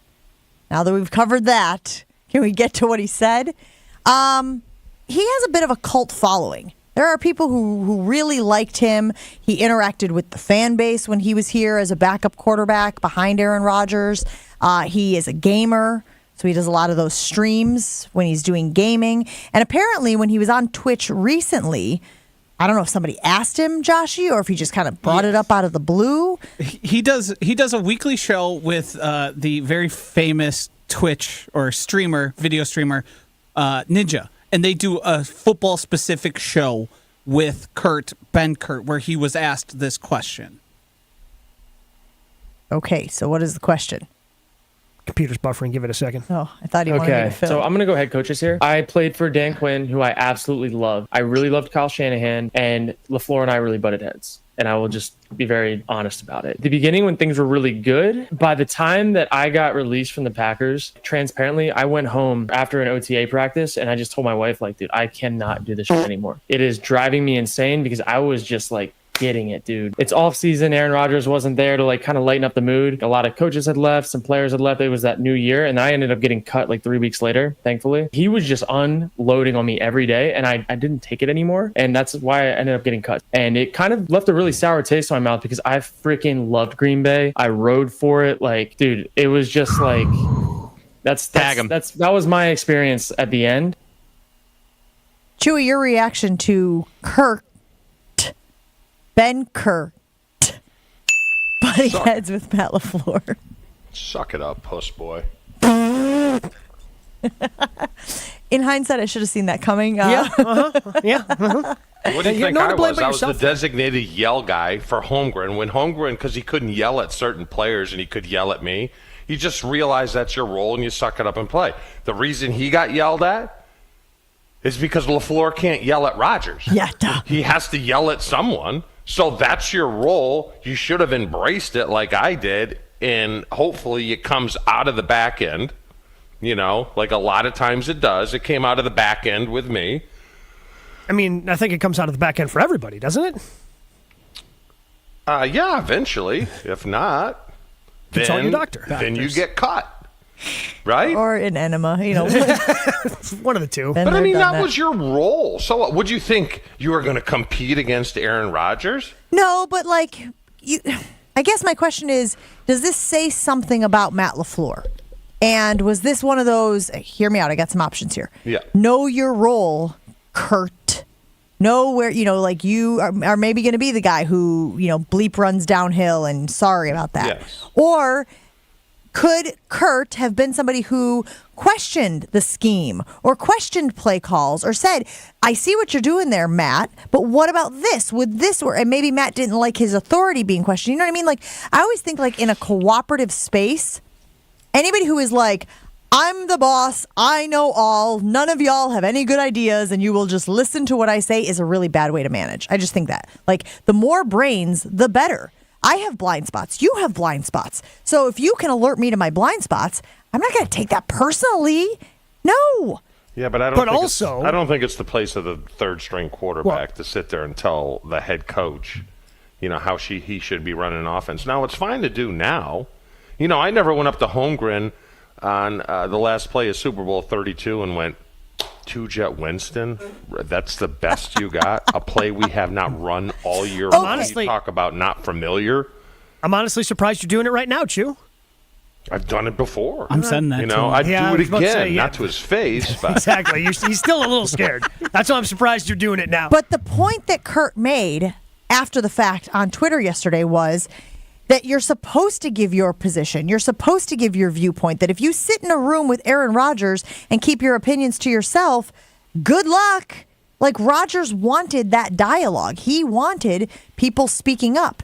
And so it seems like LaFleur had an issue with Kurt speaking up. I have to emphasize it because I'm not sure, to be honest. Just put it out there.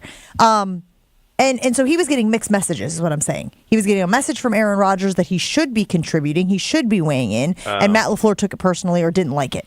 I mean, I don't have a problem with the third-string quarterback bringing it up to his position coach and letting his position coach bring the point up, but head coaches are not going to listen to third-string anything. It's just not what they're going to do. Well, and his role was clearly, Gabe, would you agree, his role was clearly let LaFleur vent at him because he can't do it to Rodgers. Yeah, and that's part of it. And the other flip side to the point that Jen was talking about is, yeah, you want collaboration, but also once a decision's been made by the decision maker, in this case the head coach, you can't be, everybody's got to be on the same page, rowing the boat in the same direction. And I don't know if that was the case, if like, hey, this is the decision that's been made. We appreciate that you voiced your opinion on this, Kurt, but now decision's been made. We're going in this direction, and you can't just be constantly going, but this is the way I want to do it. How old was he, Gabe? How old was he as last year he was in Green Bay? When he's talking about all this. Mid-20s. Yeah. I mean, come on. There's an aspect of this that's really hard for me to look past, and that when you read his tweet, you hear his audio, it seems like a guy who's blaming his lack of ability on the reason he's no longer on the team. Yeah. He cites in his tweet that sometimes butting heads with the coach can get you cut. And I think that's true only for players who aren't very good. Well, but the flip side of that, okay, and again, I'm hearing what you're saying, Joshy. The flip side of that is when guys keep guys around because they like their personality, Joe Barry. Yeah. Because they get along, Joe Barry. Like his point that he's making, and I think it's a good point, is that sometimes it's not just about performance. Sometimes it is about personality and who you want to hang out with in that room when you're there for the long hours, right? And you're watching the sun come up because you've been grinding on the offense or grinding on the film and whatnot. And so I don't think he's wrong in that sometimes guys do find a different home because personalities clashed. Not so much because of performance and production. And because, look, I think the argument could be made right now that we're not sure about Matt LaFleur's game calling. We're not sure about his play calling. We're not sure about his coaching. Young team and all of that. And if Rodgers was what we think he was doing, which was kind of like running the show there offensively, you don't think that this guy had a front row seat to all of that?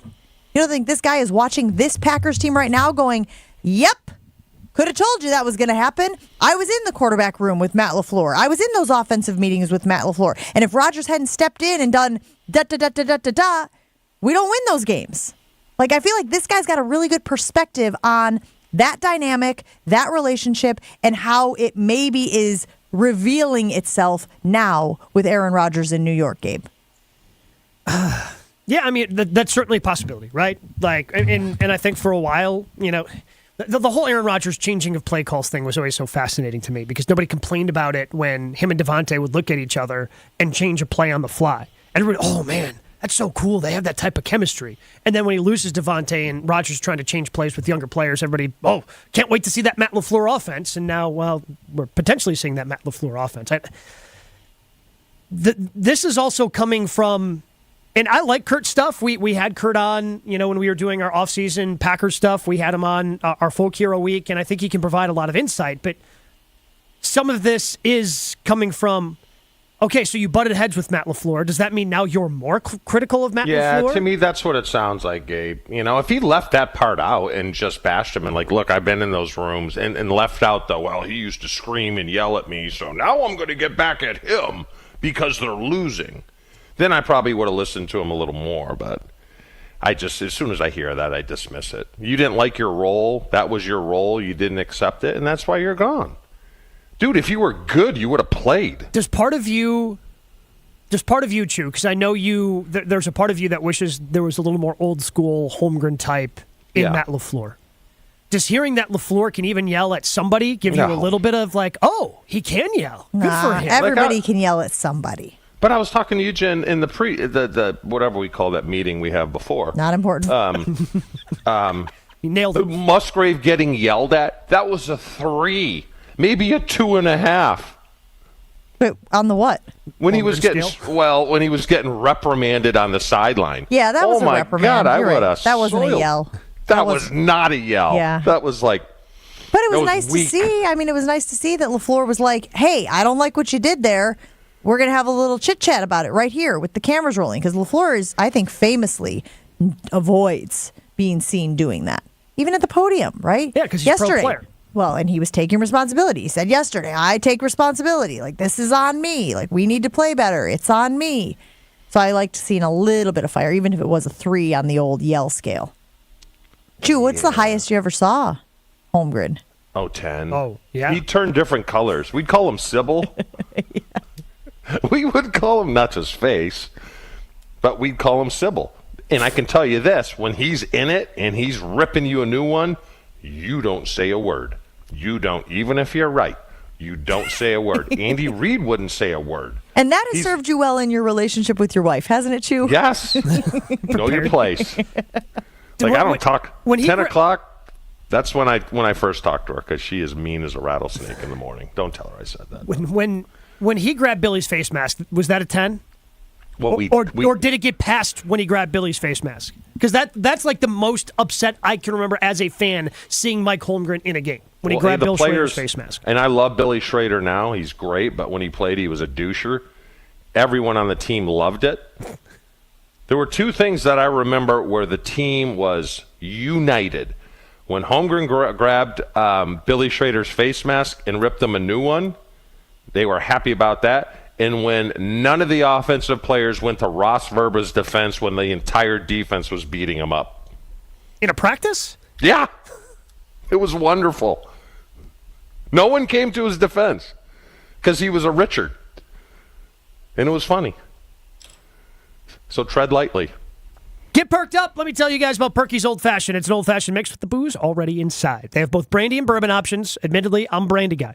But, you know, if you're unsure, maybe grab both, especially if you're going to be entertaining some people with all the college football, pro football on the weekends. You want to, be versatile. You want to have both the brandy and bourbon options. And with both of those, you can get Grandma Perky's Secret wherever, whenever. All you need to do is add the soda, sweet, sour, whichever one you prefer.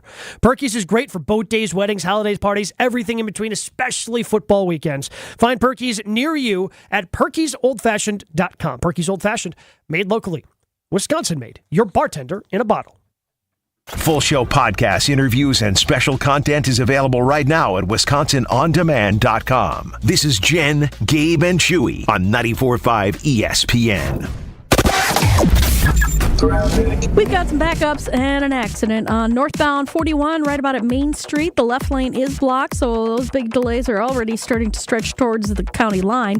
Southbound 41 from about Appleton Avenue all the way down to Burleigh is going to be another slow spot. The northbound side slowing out of the zoo up past Watertown Plank Road, and southbound 43 backing up from before Bender Road all the way down to about Burleigh. Traffic is brought to you by Evans Transportation in Delafield, where they provide customized logistics solutions to keep you and your business moving forward. And check the TMJ4 Storm Team forecast today, becoming mostly sunny, a high of 61. Tonight, increasing clouds, chance of showers, a low of 47. From the WTMJ Traffic Center, I'm Debbie Lazaga on 94.5 ESPN. The all-new Potawatomi Casino Hotel has something you gotta see. Play more slots and games, and you could say, "Show me the money," to reveal up to 10 grand each Thursday.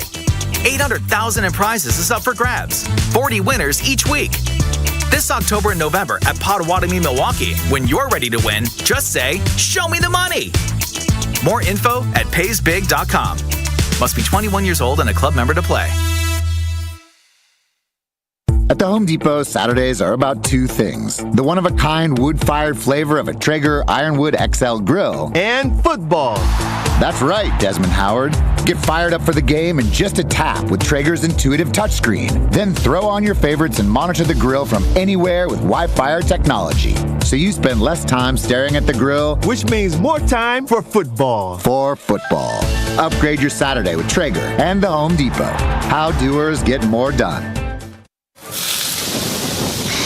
Isn't that aroma just heavenly? What's with the whispering? Inside this grill is the secret to winning game days. Eckrich smoked sausage, crafted with a perfect medley of spices for a truly rich, savory taste. So easy to prepare, too. Now hand me one of those buns. Whoa, keep your voice down. Marty, you're still whispering? Secret's out, buddy. Eckrich.com has dozens of simple, mouth-watering recipes for everyone to win game days this season. Congratulations are in order for Cedar Ridge Distillery's original 86 bourbon, the best-selling bourbon in Iowa for a third straight year, making a home in Wisconsin. Ben Bruss here to tell you more about Cedar Ridge Distillery's bourbon and whiskey. Aged in non-climate control rickhouses, the Midwest weather means Cedar Ridge products go through all the temperature swings. That means unique flavors. So it makes sense that the Quintessential is one of the highest awarded American single malts. Trust me, each bottle of Cedar Ridge is handcrafted with that Midwest feel. Learn more about their award-winning products at cedarridgedistillery.com. Heading up north for some golf? Be sure to book a tee time at the Ball Golf Course, an Arnold Palmer masterpiece just north of Milwaukee on the way to Kohler. It's the best destination for your next Wisconsin round of golf. Enjoy golf. Enjoy the Bog. The annual Catholic Memorial High School Open House is October 15th. If your family is interested in becoming part of the CMH tradition, make plans now to attend from 10 a.m. to 1 p.m. on Sunday, October 15th. Register at CatholicMemorial.net. As the only school awarded the Exemplary Award for Academic Excellence by the Archdiocese, find out how your student can achieve more at CMH. Tour the school, meet faculty, learn about all the clubs and extracurricular activities. Register today at CatholicMemorial.net. Catholic Memorial High School, where you rise.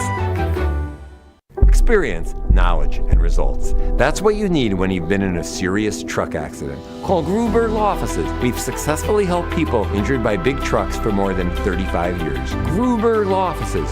One call, that's all. This is Jen, Gabe, and Chewy. TBD. No. Not how this Attaboy. works. Attaboy. That's not how any of this That's works. how you make content. What do you mean? That's how it works for him. What's TBD mean?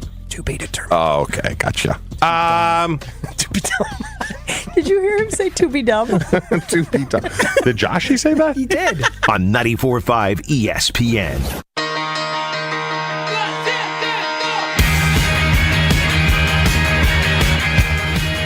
We put it on the Jen, Gabe, and Chewy poll. Is Jordan Love losing his confidence? I say no. I think that there's a recognition there that he can be the guy. The offense right now is not working together, and part of it is on him. I don't want to sit here and act like he's escaping blame for the struggles of the offense over the last few weeks. But I don't think that his confidence is waning. I don't think it can, to be honest with you. I think you have to believe that you have all of the equipment and all of the skills and all to be able to right the ship. I just don't think you can allow even a smidge of doubt to start creeping in. That's when you're in that position. I don't. But how don't you? What do you mean, how don't you? Well, if you're going to be super honest with yourself after throwing 6 picks in 3 games, I think there's a little bit of doubt that creeps in, whether you want it to or not. Right, Shu? I'm sure there are moments where you're like, oh, man, can I actually do this? Wait, do you ask yourself that? Like you're a confident dude. When's the last time you were like, I don't know if I can actually do this? 6:55.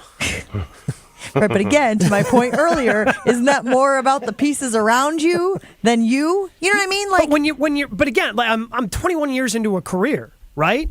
There are moments where you certainly ask that. You're telling me when you were a young in your career, there weren't moments of doubt? God, I wish you had known me when I was young in my career, because you would have been like, this woman has absolutely misplaced confidence. There is no reason for her to be as confident as she is when she doesn't know bleep. That's what you would have thought if we had known each other back in the day. Now it has served me well. It has served me very well. But the point is that when you have that pressurized situation, I think that any allowance of doubt to creep in will affect your performance. And there has to be a conscious decision that, I am confident. I know I can do this. I know that right now as a team, as a unit, it's not working. But I know that I can get this thing turned around. Well, Gabe, let me ask you this. What do great hitters feel when they're in a slump? A lot of people will start trying anything. And when you start trying and experimenting with stuff, obviously that's doubt, right? You're trying to figure out how to get out of it. You try to stick to your process. No, that's not doubt. That's proactive. That's not proactive if you're in the slump. Yes, if you're in a slump. You're already in the slump. Yes, so you're trying other things to get out of the slump. That's proactive. That's not proactive. That's reactive. Oh, okay, it's reactive. But the point is that you're doing something about it as opposed to wringing your hands going, well, maybe I'm just no good. Well, no, but you're doing those things because you're trying to find a way out of it. But the doubt is already set in. If you had zero doubt about your abilities, you wouldn't change anything. No, because your abilities can be there, but your process and the execution cannot be there. Yeah, that's part of it. Okay, I'm going to try this. Don't know if it's going to work. I guess we'll try it though, because you're trying to work your way out of that. There's a little bit of doubt that works there when you're throwing stuff up against the wall. I'm not saying that Jordan Love is just going to wring his hands and give up. He's not at that point. But there's a little bit of doubt that has to creep in. Do you think doubt crept in with Aaron Rodgers? At some point, if he's being honest, yes. When? Well, the doubt probably crept in when he was hurt and playing. But that's different. That's not, hurt is not your ability. It's another extenuating circumstance that is affecting your ability. But it's such a part of football, though. That's the thing. But Jordan Love's not hurt. You're always playing hurt. You're not playing injured, but the farther he gets along into the season, you play hurt. There's when I got to week 16, 17, I'm like, because I was such a weight room guy, and obviously there's things that keep you out of the weight room during the season because you're banged up, and I'm like, man, I cannot block this 300-pound D lineman like I could the second week of the season. It's just like, okay, now I got to figure out other ways to do it. Still get the job done, but it's a lot harder on me, you know? So I can see it. The only game, and I told you guys about a bunch of times, was we were playing Philadelphia at home late in the season, and they weren't very good. We were a pretty good team, and I just, for whatever reason, wasn't ready to play, had the dropsies, and in the game, it's the only time I ever had this feeling of like, don't throw the ball to me, please, because I don't know if I can catch it. So then the next week, I probably caught 500 balls on the jugs machine, still went into the next game going, just let it all go and just catch the ball, and I did, and then that was it. But I specifically remember that one game of like, just get me out of here. And the flipping jerk asked me to sign his. That was actually a good pop. I take it back. He wasn't a jerk. I was walking to the car. He's like, Chewy, can I get your autograph? I'm like, no, man. He's like, catch the damn ball. I'm like, I'll jump over that fence right now. But he was right. So. But that's how by doing it, that's how you got that confidence back, right? Yeah. A week of practice. So, I mean, again, when you're going through it, yeah. Once you start getting the thing rolling, that's when you kind of regain that confidence. But there's some uncertainty until you get it rolling again. The knock on Jordan Love has obviously been his accuracy. Do you think he'll ever be an accurate, quote-unquote, quarterback? No. He'll never be Aaron Rodgers. I can probably say that with 99.9% accuracy. But I wasn't expecting him to be, one of the most accurate quarterbacks of all time. Is there a stopping point between most accurate ever and where he is now? Not in my mind. But I also love that he played it up and was like, I'm 99% accurate. Yeah.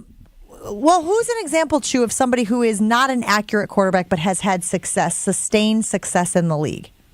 I don't think it exists. Again, we talk about Josh Allen as the example of the guy who came into the league and whose accuracy people were like, whoa, he can sling the ball a million miles, but holy moly, we're not sure where it's going to go. But he's gotten better. Every year, his accuracy has gotten better. Mm-hmm.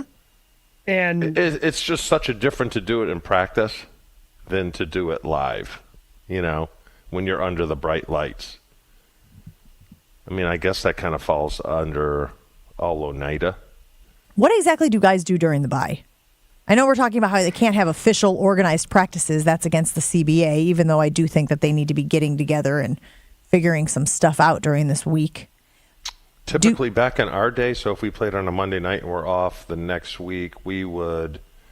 Let's see, Monday, you'd probably watch it Wednesday with a light workout, practice Thursday, you're off Friday, Saturday, Sunday, and then you're into a normal game week. Sure, but are you doing nothing on your off days? Are they laying on the couch watching, Only Murders in the Building? Or are we actually going and working out? Is Jordan going and throwing? Is he, or does he not want those reps on his arm? That's what I'm saying. Like, are guys still working out during a bye week? When you're good, yeah. When you're good, yeah. Not personally. I'm saying as a team you're good because you're like, all right, this is our year. We're in the window. Let's not do anything crazy. You might go away to Door County. You might go to the American Club. I mean, I don't remember any guys. They may fly home, but you're not flying to Aruba or Cancun or anything like that. Yeah, you're just going somewhere within... You only have 3 days, and I was so afraid by missing a plane and not getting back Monday that I didn't want to fly anywhere. Yeah, I think so. I think LaFleur said, Chew, that the workout and stuff you were talking about, so they watched the film, had the big team meeting, I think light workout yesterday. I believe they're free to go now. Like, I do not believe they have anything today, so I think they just got to be back by Sunday or Monday. Yeah, Monday, 9 o'clock, team meeting. Well, what should Jordan Love do to improve his accuracy? Like, what does that workout even look like? I know how to get better at doing live shots on television. You just do them. And I don't even talk about on television, right? You mimic them in your living room. You mimic them in your bathroom mirror. You just talk out loud and practice cadence and inflection and streamlining a story. Like, you practice those things. I know how to do that. How does a guy improve his accuracy? I don't know. From the quarterback standpoint, it's not like, hey, Dobbs, I know you're going back to Florida, but you want to stick around and run some routes for me in the Hudson Center? I don't think so. But why? Why not? I don't think that's really going to, I mean, at this point, I don't know how much that's helped. I mean, they did it during the offseason. I just don't think that sometimes getting away from it, too, is a good thing, right? Like, okay, obviously still get your workouts in so you're not, falling out. But is that where you stand on this offense right now? They need to get away from it and come back and reconvene? I'm looking for anything that'll work right now. Sure, let's try that.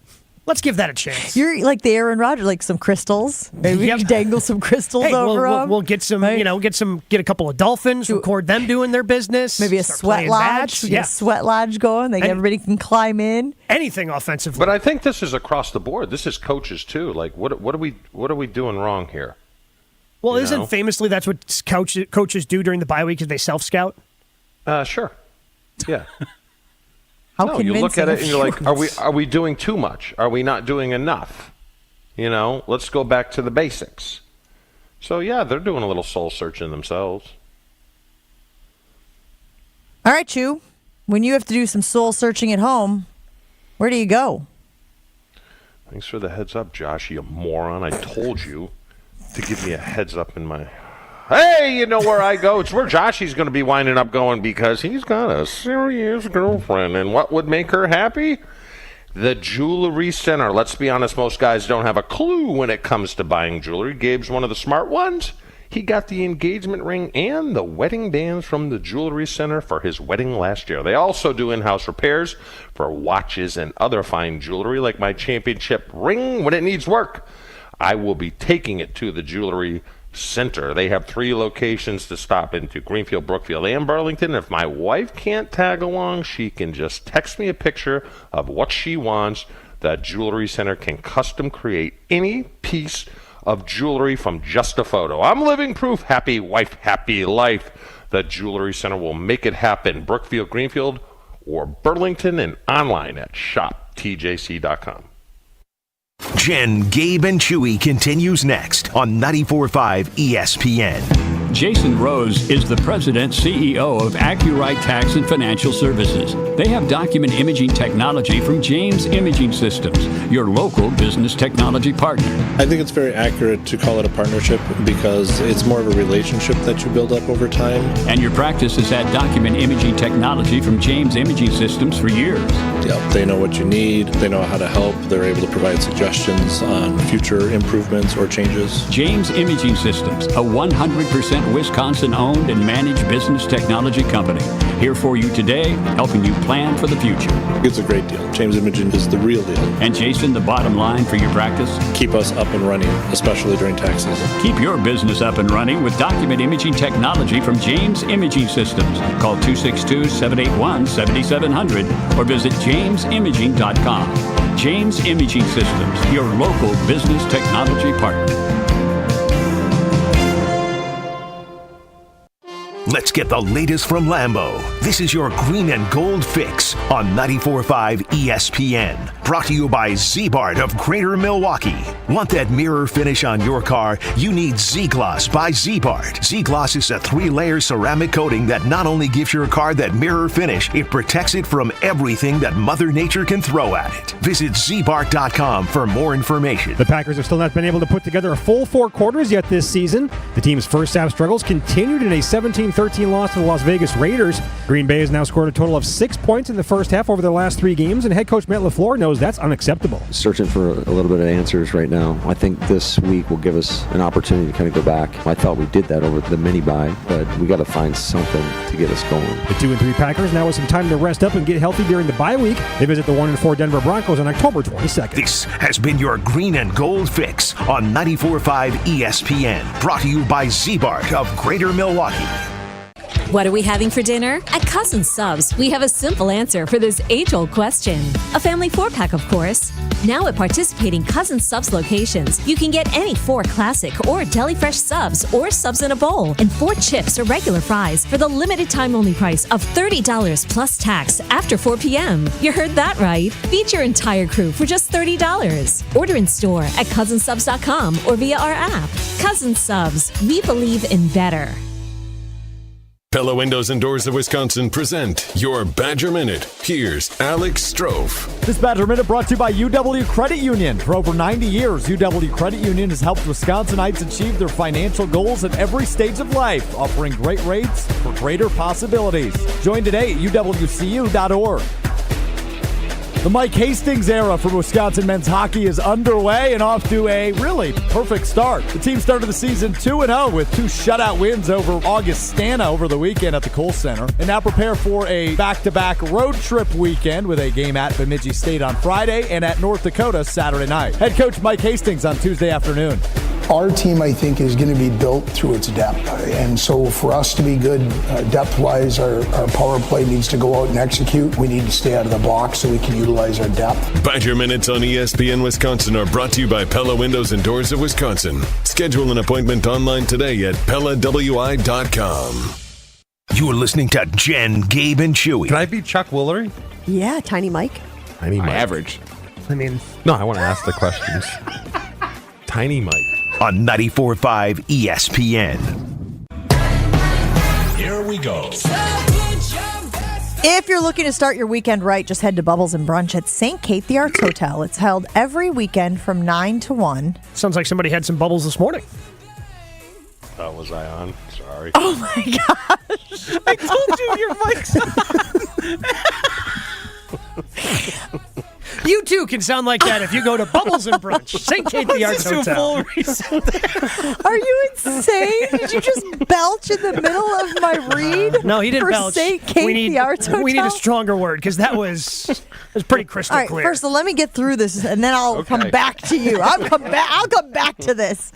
If you're looking to start the weekend right, head to Bubbles and Brunch at St. Kate the Arts Hotel every weekend from 9 to 1 in Giggly Champagne and Wine Bar on St. Kate's second floor. This brunch is anything but basic. The atmosphere is set with a local DJ spinning music to set the mood, while the hotel's acclaimed culinary team offers up a menu of elevated breakfast dishes. Add to the fun with endless mimosas or a mimosa flight. Experience a brunch that is anything but basic at Giggly Champagne and Wine Bar inside St. Kate the Arts Hotel. Reservations available online. Learn more by visiting stkatearts.com. You psychopath! Joshy always told me when he said mic's on, it really means you have about 5 seconds. No, what is this, the At no play point- clock in the NFL? At no point did Josh ever tell you that. This is like Aaron Rodgers being like, it goes to 0. That was so... Chewy, what? He couldn't have been more into the microphone. wrong with you? Ashton Chewy, decided to show honestly. up to reprimand you. But Jen, you just kept going until Gabe said something. Well, because I wasn't sure I heard correctly, to be honest with you. There was a part of me that was like, maybe it was only in my ears. The look she had in her eye, Chew, of, did that happen? I'm still powering through, though. Did that happen? Sorry. It was so good. What was I saying? Toe tap? Toe tap. Toe pick? Hotel? Toe tap. Toe tap. It could be the new frog noise. No. It does sound a little like a frog. I'm After sweating. you stepped on it and killed it. Joshy, when you say mic is on, how much time do I have? None. Because The mic mic on is means your mic's on. on. That's what that means? It's as if you turned on your own microphone. When you hit the on button, it's on. When you hit the off button, then it's off. I'm going to be honest, though. Since you've done a lot of talking after I say mic's on or immediately after, Yes. I do delay. But that was the point where I turned your mic on, and when you burped was like a 15-second difference. Yeah, you had to know it was on. I didn't. I really didn't. It's awful. And you notoriously don't have anything to eat or drink in the morning other than your Mio. So I don't even know what's giving you that gas. Well, I just finished it. That was the problem. I had a little too much. Is Jordan Love's confidence waning? 55% of people are saying nope. 44% saying yes. More Jen, Gabe, and Chewy tomorrow. Holy moly, this was a show. It was a show. It happened. You missed us, I can tell. Wildy and Tausch is next. Hotel.